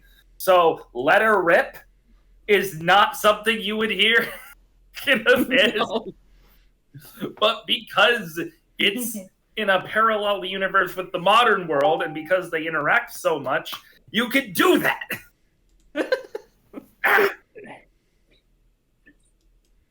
Don't take this the wrong way, because I don't mean it in a bad way.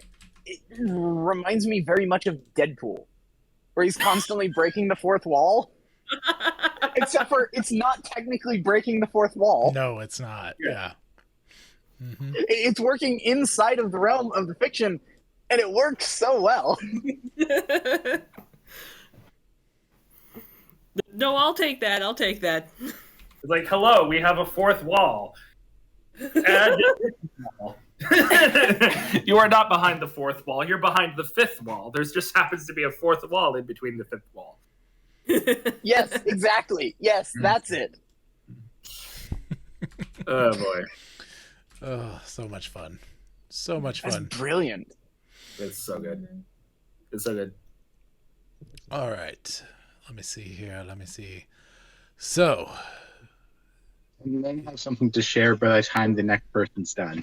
Awesome. That'll be good because Brendan is next, and Sarah wants to try, but we shall see if she's going to be able to make it or not. So, Brendan, is this your project you've done a few times now, or you've got something different you're working on? Okay, hang on. Sure, take your time. You're good. Yeah. All right. Because battery is unfortunately low.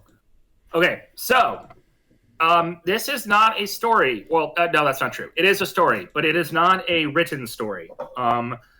I am, for context, I am going to be trying to pitch to you all a animated series question mark. Okay. It's an animated series, but each episode I'm thinking each episode would be like an hour long theoretically. Okay. So thinking more along like Netflix Arcane length, where each episode is really long, and there's like maybe 8 to 12 episodes max. You know. Mm-hmm. So yeah, not like a TV series animated Sunday morning cartoon is the point. Mm-hmm. So, yeah. I am building this out. I actually shared this link in the Brood talking thing. So, I can here. Let me share the link again, real quick in Discord. If you want to follow along and read along, you may. We're gonna put this in works in progress, I think. Yeah, works in progress. Okay. It's called Feywild Story. I will continue along with picture-in-picture of the video so that people who are watching on YouTube later can check it out too. Or at least try to. Okay. New window. Anyway, I'll figure it out. Keep going. They'll be fine. So it's called the Feywild Story because I originally was telling the story of these people walking through the Feywild. I got kind of inspired by, partly by Monarch's Factory video. If you know Monarch's Factory, she does a lot of D&D, but she also does mythology and other things. Anyway, the whole point about the Feywild is that there are different like realms and regions in the Feywild. I don't really explain this fully here because I wanted it to be like a point later on, but like a reveal, oh, surprise sort of deal. But one of the things about the Feywild is that while each individual region is spatially maintains spatial continuity, the regions do not maintain spatial continuity with each other. So what that means is that like you've got the places that I have listed out are the Summer Forest, the Endless Canopy, the Fields Beyond the Sky, the Sea of Stars, the Winter Court, or Winter Briar as it's called, Fire Marsh / Desert, the Chasm of Chaos, and the Celestial Mountain, right? So these are all like 7 things. One day, the Summer Forest might share a border with the Winter Briar. The next day, it shares a border with the Endless Canopy, right? And it's also, each location doesn't spatial continuity with each other. They shuffle around in things. But within the Summer Forest, if you've been to the Summer Forest once and you know where everything is, if you leave and come back, it stays the same. Right? That's what I mean by spatial continuity. So, gotcha, kind of like Neverland. Yeah, kind of. So, I don't have a good title for this yet. I'm still working on that. But Slugline, the basic sort of elevator pitch is, a young woman's village suffers from a blight on the land. When a warrior falls from the sky, she finds a chance to bring a cure to the land in exchange for returning him to where he came.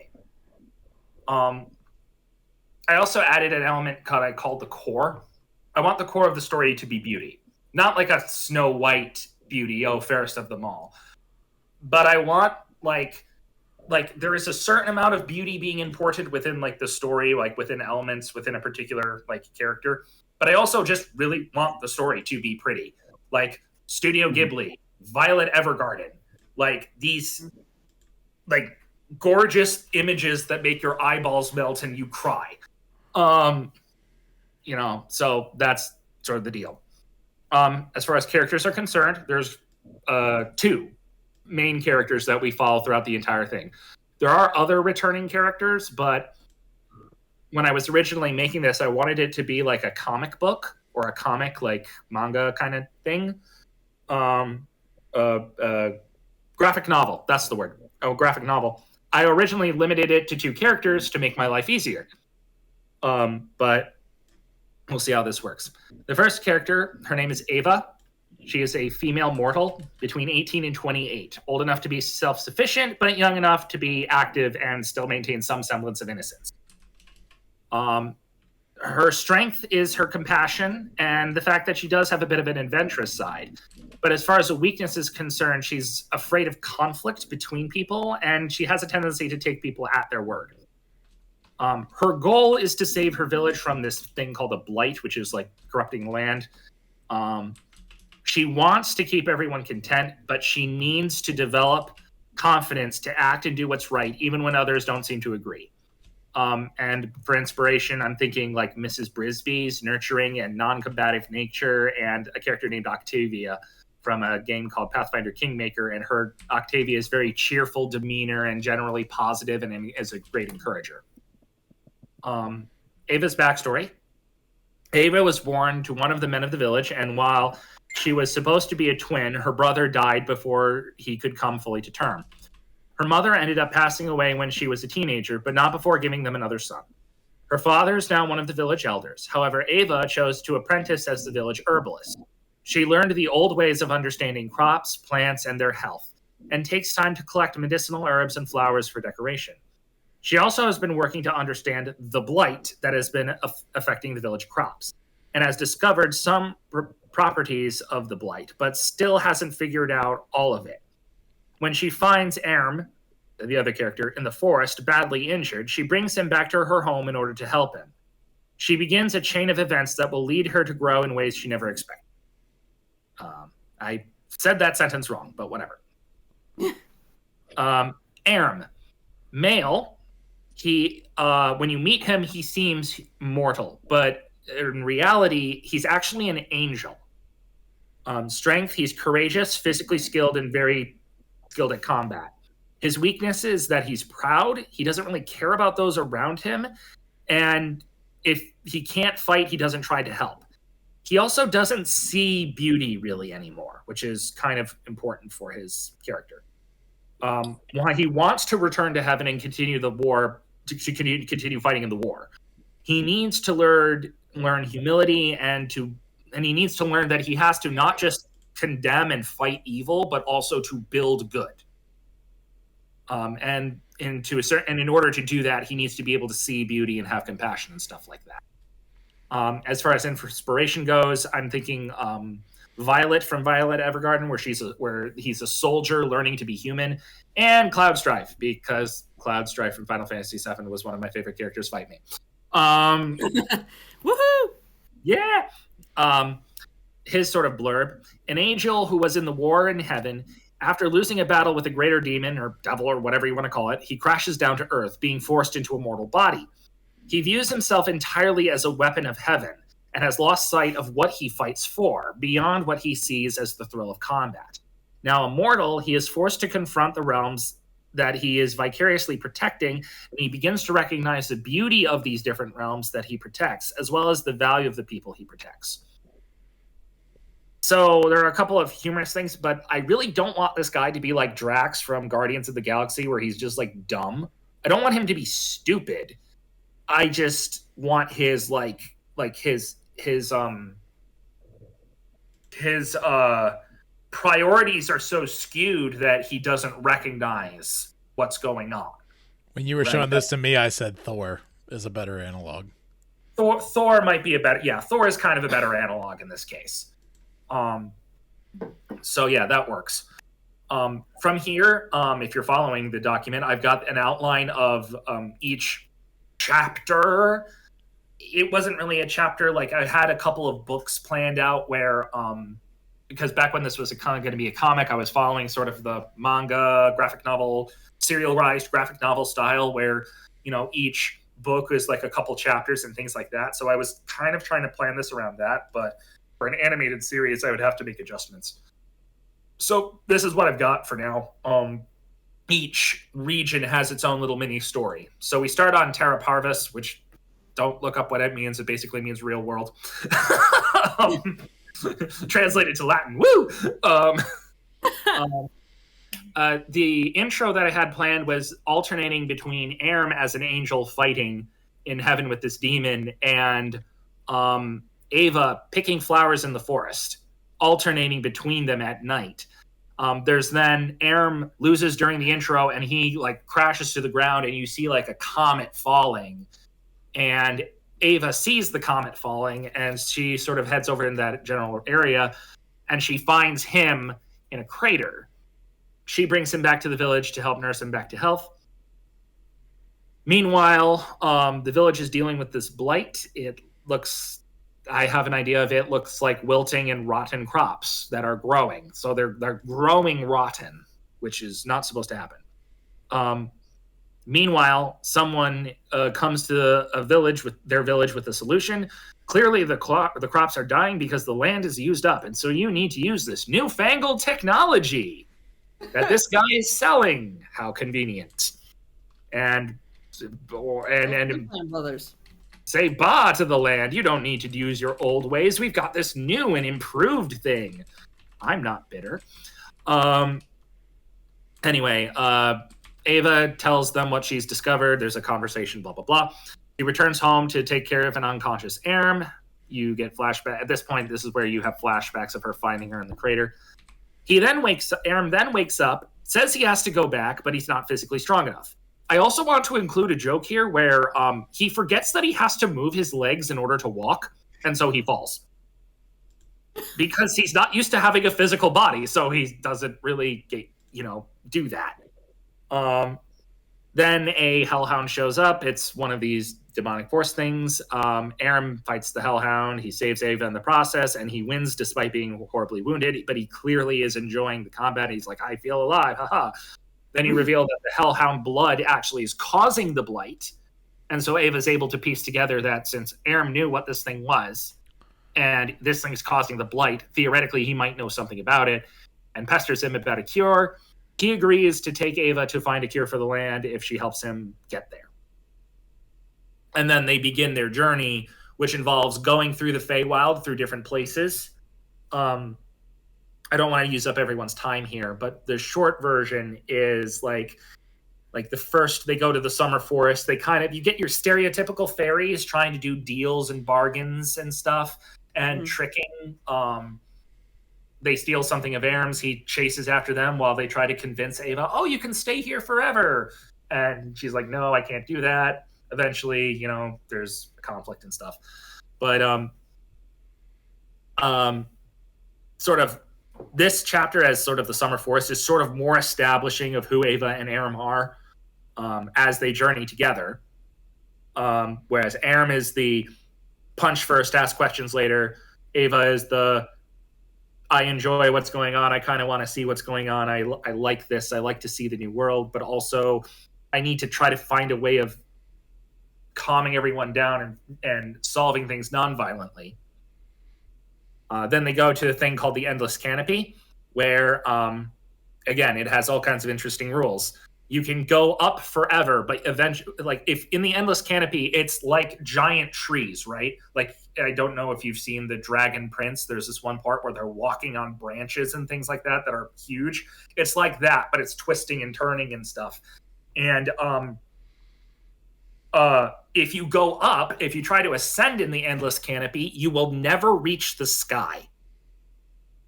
You will just infinitely loop. But if you go down, you will eventually find the bottom. Fun! It's the Feywild. Nothing makes sense. In this part, Ava and Aram kind of clash because they find a fox dragon thing that's dying. It points them to its nest, and when they find the nest, they find a baby fox dragon thing, and Ava's like, we have to protect it, and Aram's like, it's another mouth to feed, we got to keep going, we can't waste our time with this. and then predators show up and they have to run away, and they escape on the back of a flying whale and all kinds of stuff. Yeah, just casually throwing that out there. You can chew on that. And they basically argue about whether or not that life is worth it. Then you've got like the fields beyond the sky and the sea of stars, or I'm calling it the sea of stars. And then that's when they actually start talking, because they're in a boat on the sea of stars, and they actually have to like talk in order to move on. At this point, like they're about to reach the mountain, but then they maintain spatial continuity, but not with each other comes into play, and suddenly the mountain moves away from them, and the Winter Court is where they go next. And there's all kinds of stuff happening. Eventually, like there's a couple of moments where, like at one point, Aram gets captured saving Ava, and she runs back to the people who were like threatening them, going, "Please help us." And because she does that, they're like, "Huh, okay." And because of someone else, they agree and they save Aram from that. But then the Chasm of Chaos, which is basically like literally hell, as in there's a dragon that has 7 heads and 10 horns living in the Chasm of Chaos. Oh. You know? So, yeah. And then they reach the mountain, and then they get up there, and like stuff happens. And Aram has learned, like during the Chasm of Chaos, Ava breaks down because she's scared. She finally breaks, and Aram, at this point, you see the growth of his character, and he is able to but he's able to encourage her and tell her, "No, you are really good. You've done so much. You're really brave. You've done a lot." You know, he's able to basically tell her that she's done so much for him and help him grow. And that helps them as they sneak out of the chasm and then up the mountain to basically save to bring Aram back to where he's supposed to be.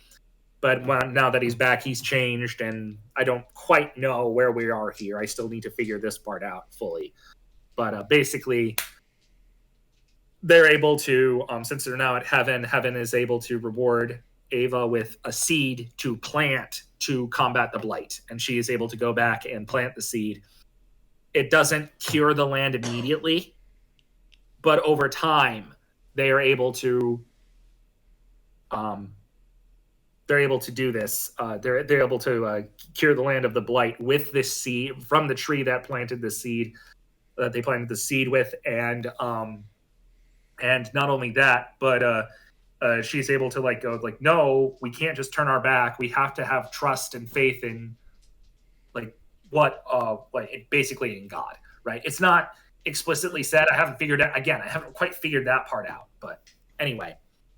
That's way longer than a pitch normally is. Most pitches stop after the slug line in the core, but I wanted to expound on this.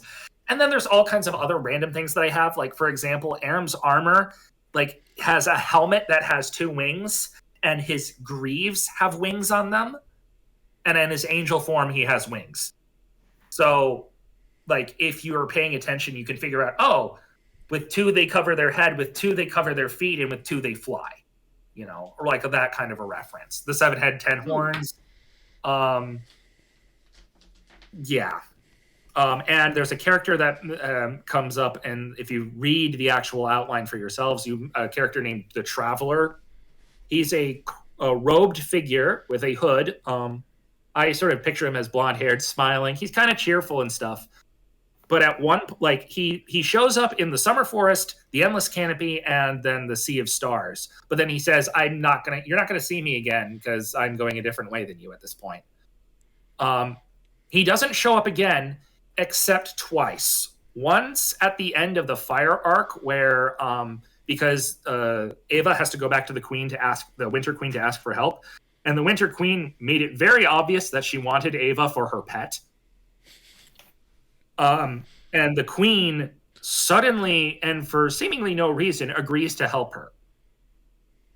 There's a flashback of the Queen sitting, or you go back to the Queen sitting on her throne, and she's sitting here like thinking, and you get the flashback from her perspective of asking, and the Travelers behind her, like hovering over her, but rather than seeing his face, it's just black behind with a single like eye, like the anime like angry eye, and he's got his gauntleted arm covering and is going, "You do not get to touch her." And you end up finding out that the Traveler is actually basically the equivalent of the Holy Spirit. So, yeah. Lots of stuff there. Apologies. Oh, not at all. No apologies necessary. I've helped you out a little bit with this so far. You asked for my help specifically on a few things. And we yeah. Go ahead. Well, I was just going to say, I guess the question that I would have for people who haven't heard this before is, I mean, I don't want to say something as vague as, do you find this interesting? But what parts specifically would,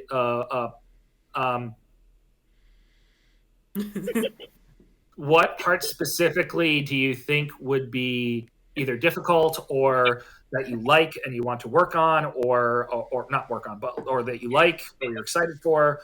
I guess part of the thing I'm wondering is, do you think the two characters as the main characters, do you think that dynamic can work? Because it absolutely can. I think in many ways it already does. I think you've got your basic core of the characters is one who is very grounded and very mortal, and one who is not, even though he's been brought down to be mortal. You have up in the sky, up in the clouds, idealist, and then you have someone who's very practical. You know, you already have a very good juxtaposition of the two characters. And so I think you getting in touch with them is going to be key. You need to have dialogue, role play sessions with them, not just writing them back and forth, but you talking to them, and writing out their responses accordingly to get to understand who they are. But I think you've already got a great juxtaposition of the two characters. So it's funny that I also find it. Oh, no, go on, Alex. I also find it interesting that the grounded one seems to be the happy one, and the idealist is the kind of morose one. I could be misreading that, but it seems like that's usually switched. The grounded one is the one who's, you know, everything is bad, we have to do this thing. And the idealist is the one who's, oh, everything is great and fine. And you've switched those two, and I like that. I find it interesting because to me, when I was sitting here, I was thinking of Erm as like almost the grounded one.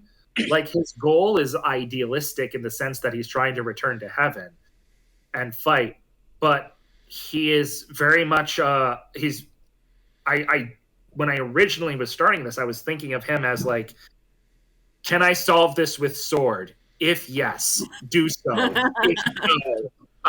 If no, don't bother getting involved, kind of thing. Whereas Ava is the one who's like, oh, this is beautiful. Oh, this is important. Oh, look at that. But that's not real. But that's not really what they are overall. With him, yes, he's idealistic, but his goal is virtually impossible at this point, as far as he knows. Right? He wants to get back to heaven. How? Why? I don't know. Hack and slash, right? While he is less distractible, that's really what you were keying in on, is their distraction levels, right? She has a high distraction level, he has a low distraction level overall, but everything else about their character, he's Mr. Pie in the sky, and she's the one who's Samwise Gamgee down in the mud. Yeah, that's so interesting that I didn't catch that. Man.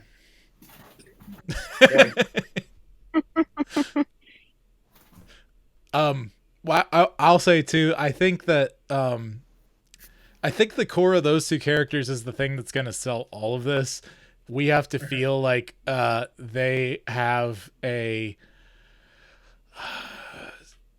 we talked about characters that I thought this would fit with.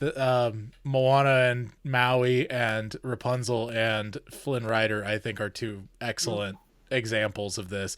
I think the Maui example is really obvious and simple. Like Maui, even though he's like, you know, Mr. Charismatic, and this guy's more like, I am a machine, I shall fight, you know, even though he's not to that level. Like, it's still the same thing. A demigod, an angel, you know, meets a human who has bright ideas and whatever else. But the thing is, Moana has always been the grounded character in that story. Maui's the one with his head in the clouds, right? That's so yeah. But yeah, I think it's super worth pursuing. I think as far as getting your slugline type stuff down, your really simple pitch stuff, it's a buddy movie fantasy between an angel and a female gardener. That's really what it is. Yeah. You know, that is it. Yeah. With lots of allusions to biblical supernatural imagery. Yeah. This was, you know, my soapbox on spirits. This was my soapbox story. Yes. Wide variety of different spiritual entities that you run into. Right. Pulled from every folklore. Well, not every. Pulled from many folklores. Yes. So, all right.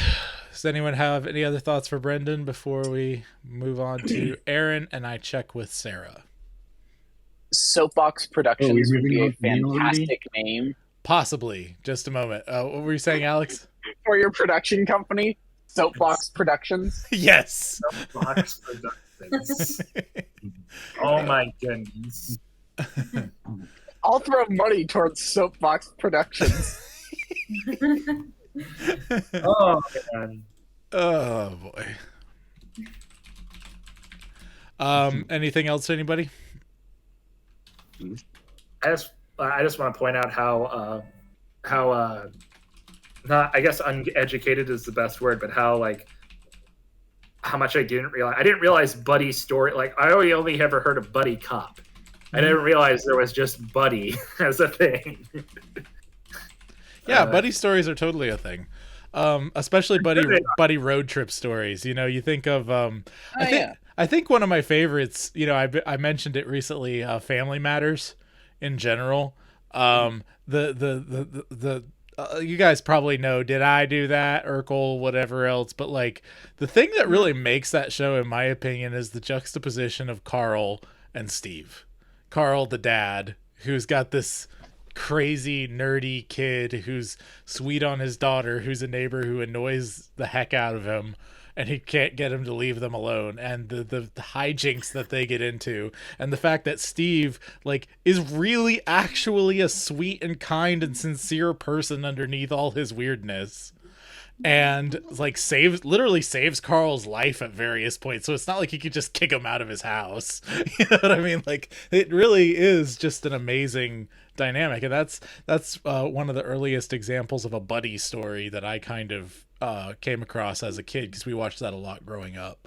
But yeah, I look into buddy stories, man, because that's your dynamic, is buddy stories, you know. Well, yeah, that's very obviously one. Yeah. Before we move to another thing, I have another Lego piece. Let me see. That's the crow's nest. Nice. Oh. It is just a Technic pin with a stud on the end of it. Sorry, can you show it one more time? Yeah. So it's just a Technic pin with a stud on the bottom of it that just runs into the mast like that. It's great. That's nice. I like that. All right, Aaron, are you ready for something? Are you leaving, TK? I have to go. All right. Well, it was great having you. See ya. We'll see y'all soon. Hi to your family. I will. Thank you all for the encouragement. Absolutely. You have a good one. Yeah. Not hard. So, yeah. Basically, I said earlier that I was writing on a world building document because I don't have any animals in my world yet, right? Right. Well, I decided, instead of doing that, why not write a short story that allows me to introduce the animals and other parts of the natural world. And so I'm writing a story that is meant to show the seasons and the animals. But the problem is, I have one scene finished. I started on the second scene, which is when the seasons change, but I'm not done with that. But I guess I can share the first scene, or what I have. Sure. How about I share what I have? Sounds great. All right. Go. The woods were green this year. 15 years of high summer gave the children of the forest a sense of security. The past calamities were out of mind for those who lived through it. But for those who were born after, they have only heard stories of what is to come. Dina and Ephraim played in the forest. Their older sister, Ava, watched them. She never understood why they liked the underbrush. There were fist-sized spiders, leg-length centipedes, and head-sized dragonflies in there. Nothing you would want to live with. Most bugs weren't dangerous. If they were, men couldn't live here. They were not very scared of humans, and why would they be? They were the things to be feared. Eva remembered the stories she was told by the grandfathers of snakes without armor, ants nigh invisible, and many other myths of another world. But somehow her siblings were able to manage to stay sane in the world of these disgusting things. She watched carefully. The fist-sized bugs were not too common. You might not see them every day, but they were common enough to be concerned. When the children saw a spider, they would ask her to kill it. They were too scary for children, but at least they were all alone. You never touched the ants. You never fought or killed them. Even though they were the size of a finger, together they could destroy a village.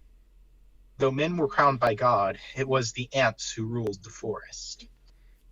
The many-legged centipedes were safe. In fact, they were almost a kind of cattle. Disgusting as they were, they had meat inside those shells. Safe to eat, but which obviously need to be cooked. She did not need to watch for those. But the most dangerous things of all were the ticks.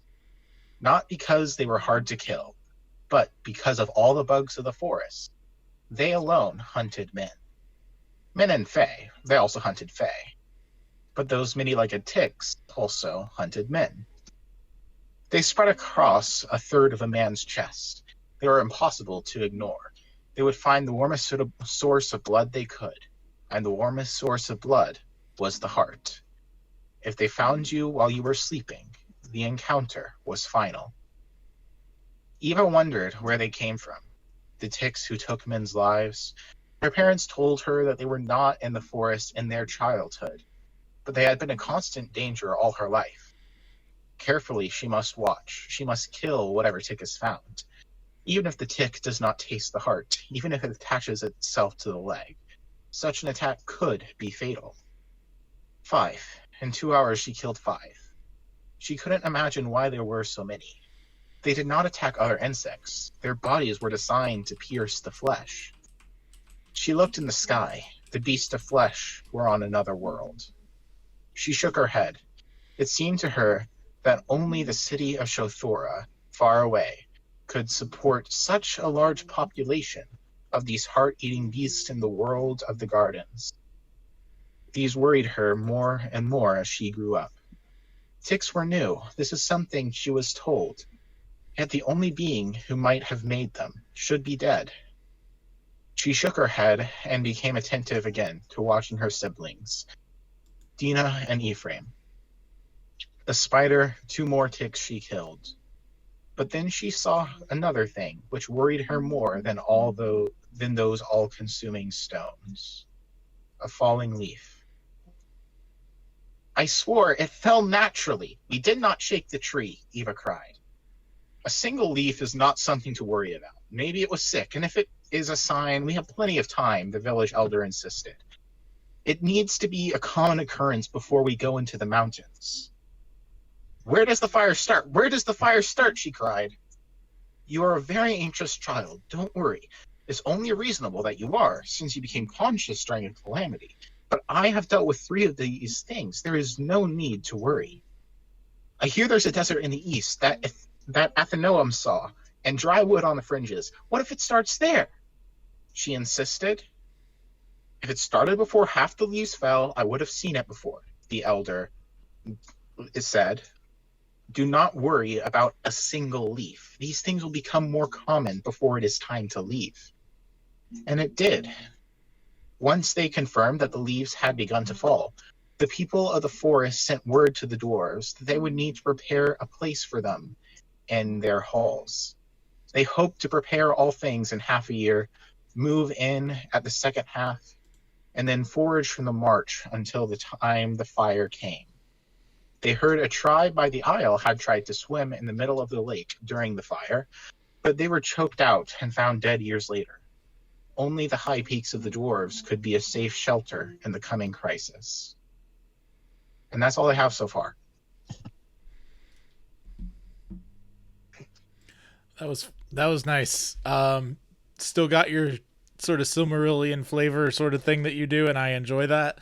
I love the idea of just doing a story to introduce them and kind of see where your mind goes, and then you can tweak it as you go. But yeah, it's very interesting. The animals you chose to kind of start with and how things change. So. Mm-hmm. Mm-hmm. Other thoughts? I'm always a fan of doing world building through story, or even like story vignettes and stuff like that. That's how I've done probably 60 to 80% of my world building. So I like it. You've got a solid style that you've built for it. Like Joshua said, very not quite historical, but very similar to the Silmarillion. Yeah. Yeah. I was just thinking of a generic scene in a particular era that could capture all these things. So it's supposed to be a scene that's representative of a larger set of occurrences. But yeah. That's it. Good stuff. Brendan, Kirith, do you guys have anything for Aaron? I mean, everything that everyone said, I echo and amplify. Yeah, I think generally like little, as Alex called it, short vignettes are a great way of doing storytelling. So just yeah.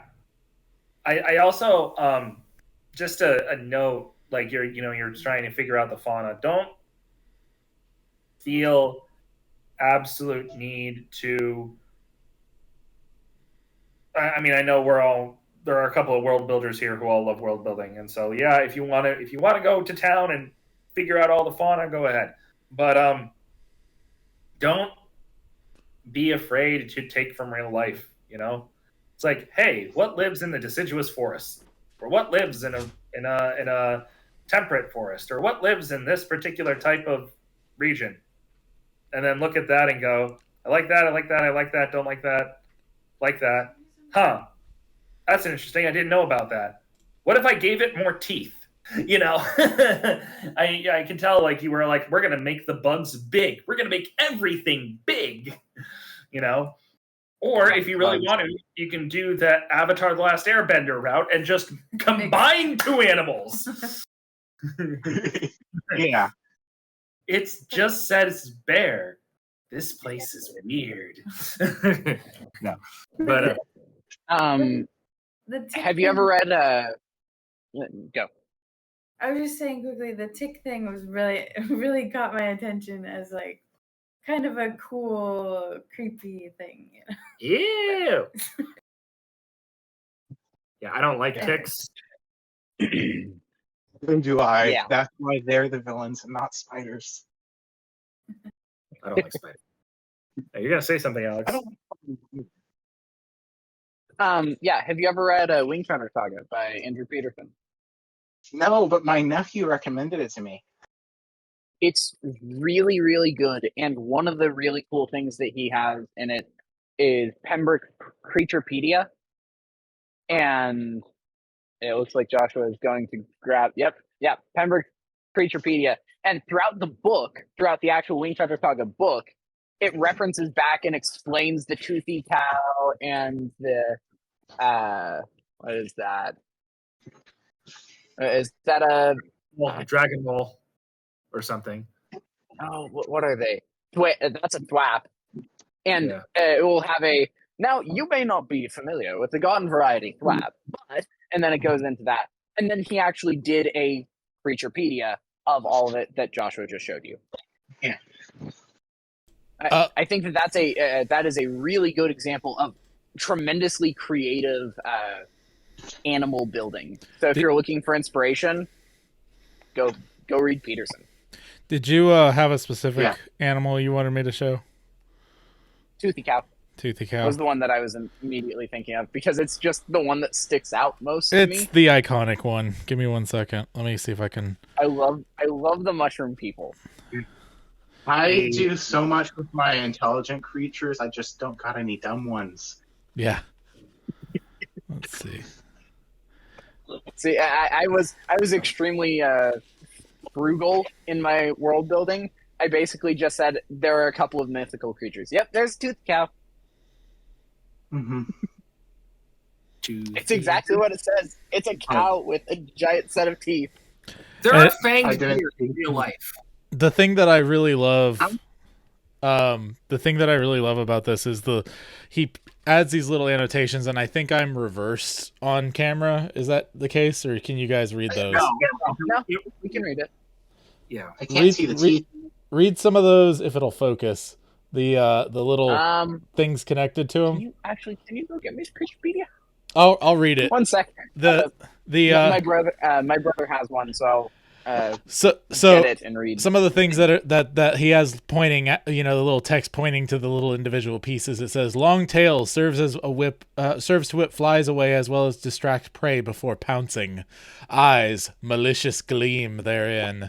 Toothiness hideous. Hooves cloven.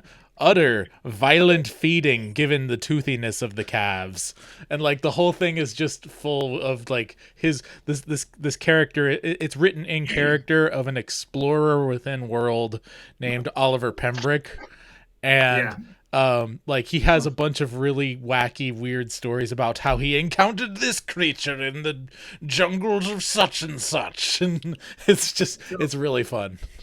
So I was playing Guild Wars 2 like a while ago, and they released a new expansion. And I went to the new zone, and I saw fanged deer. And I'm like, oh, look, another fantasy creature. I looked it up. Fanged deer actually exist. Nice. And I'm like, excuse you? Yeah. Excuse me, sir. This is a Wendy's. Oh, they really do have fangs. Holy cow. Yeah! Fanged deer, look them up. They aren't small. The fangs are like this long. Yeah! Okay, I'm looking this up. Yeah. The one thing I really wanted to get to was the seasons, which, I mean, you did not get to that much, but you heard the 15 years of high summer thing, right? Yeah. Uh-huh. Yeah. That sounds like awful. Why would you live there?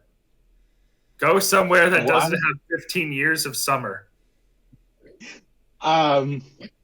So, I mean, high summer is just, it's the season that's the name for the normal season, because spring is bloom, fall is when the leaves fall, and summer, well, that's everything else in between.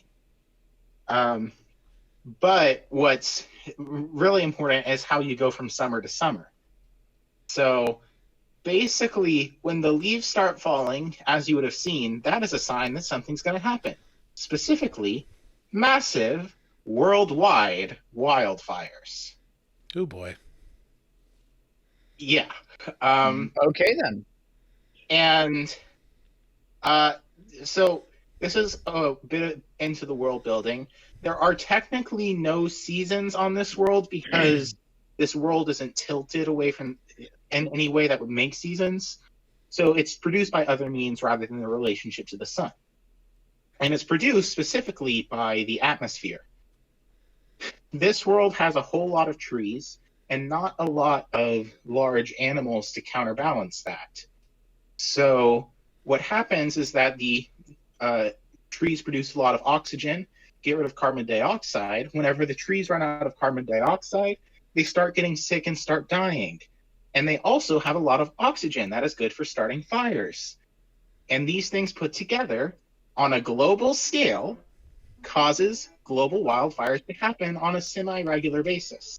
Makes sense. And then these wildfires are putting out tons of ash into the air, obviously, which creates winter.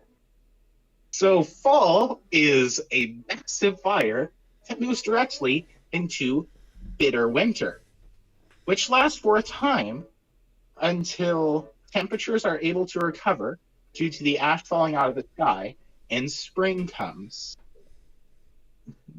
which, brings everything back into balance.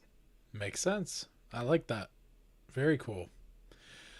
Well, I'm going to go ahead and wrap the recorded set part of the broadcast here. Sarah said that she's just too busy. She's not even going to get done what she wanted to get done. She's going to have to go in tomorrow. So pray for her. Hey, what's up? And so, yeah, we'll go ahead and say, be your family's bar. Do not turn to the right or to the left, and the Lord will be with you wherever you go. We'll see you next time in the trenches on Poets at War. This is the Broodcast on Poets at War, Inkling-style Discord chat, last Friday of every month. To join, go to joshuadavidling.com and click the Discord link in the right-hand sidebar.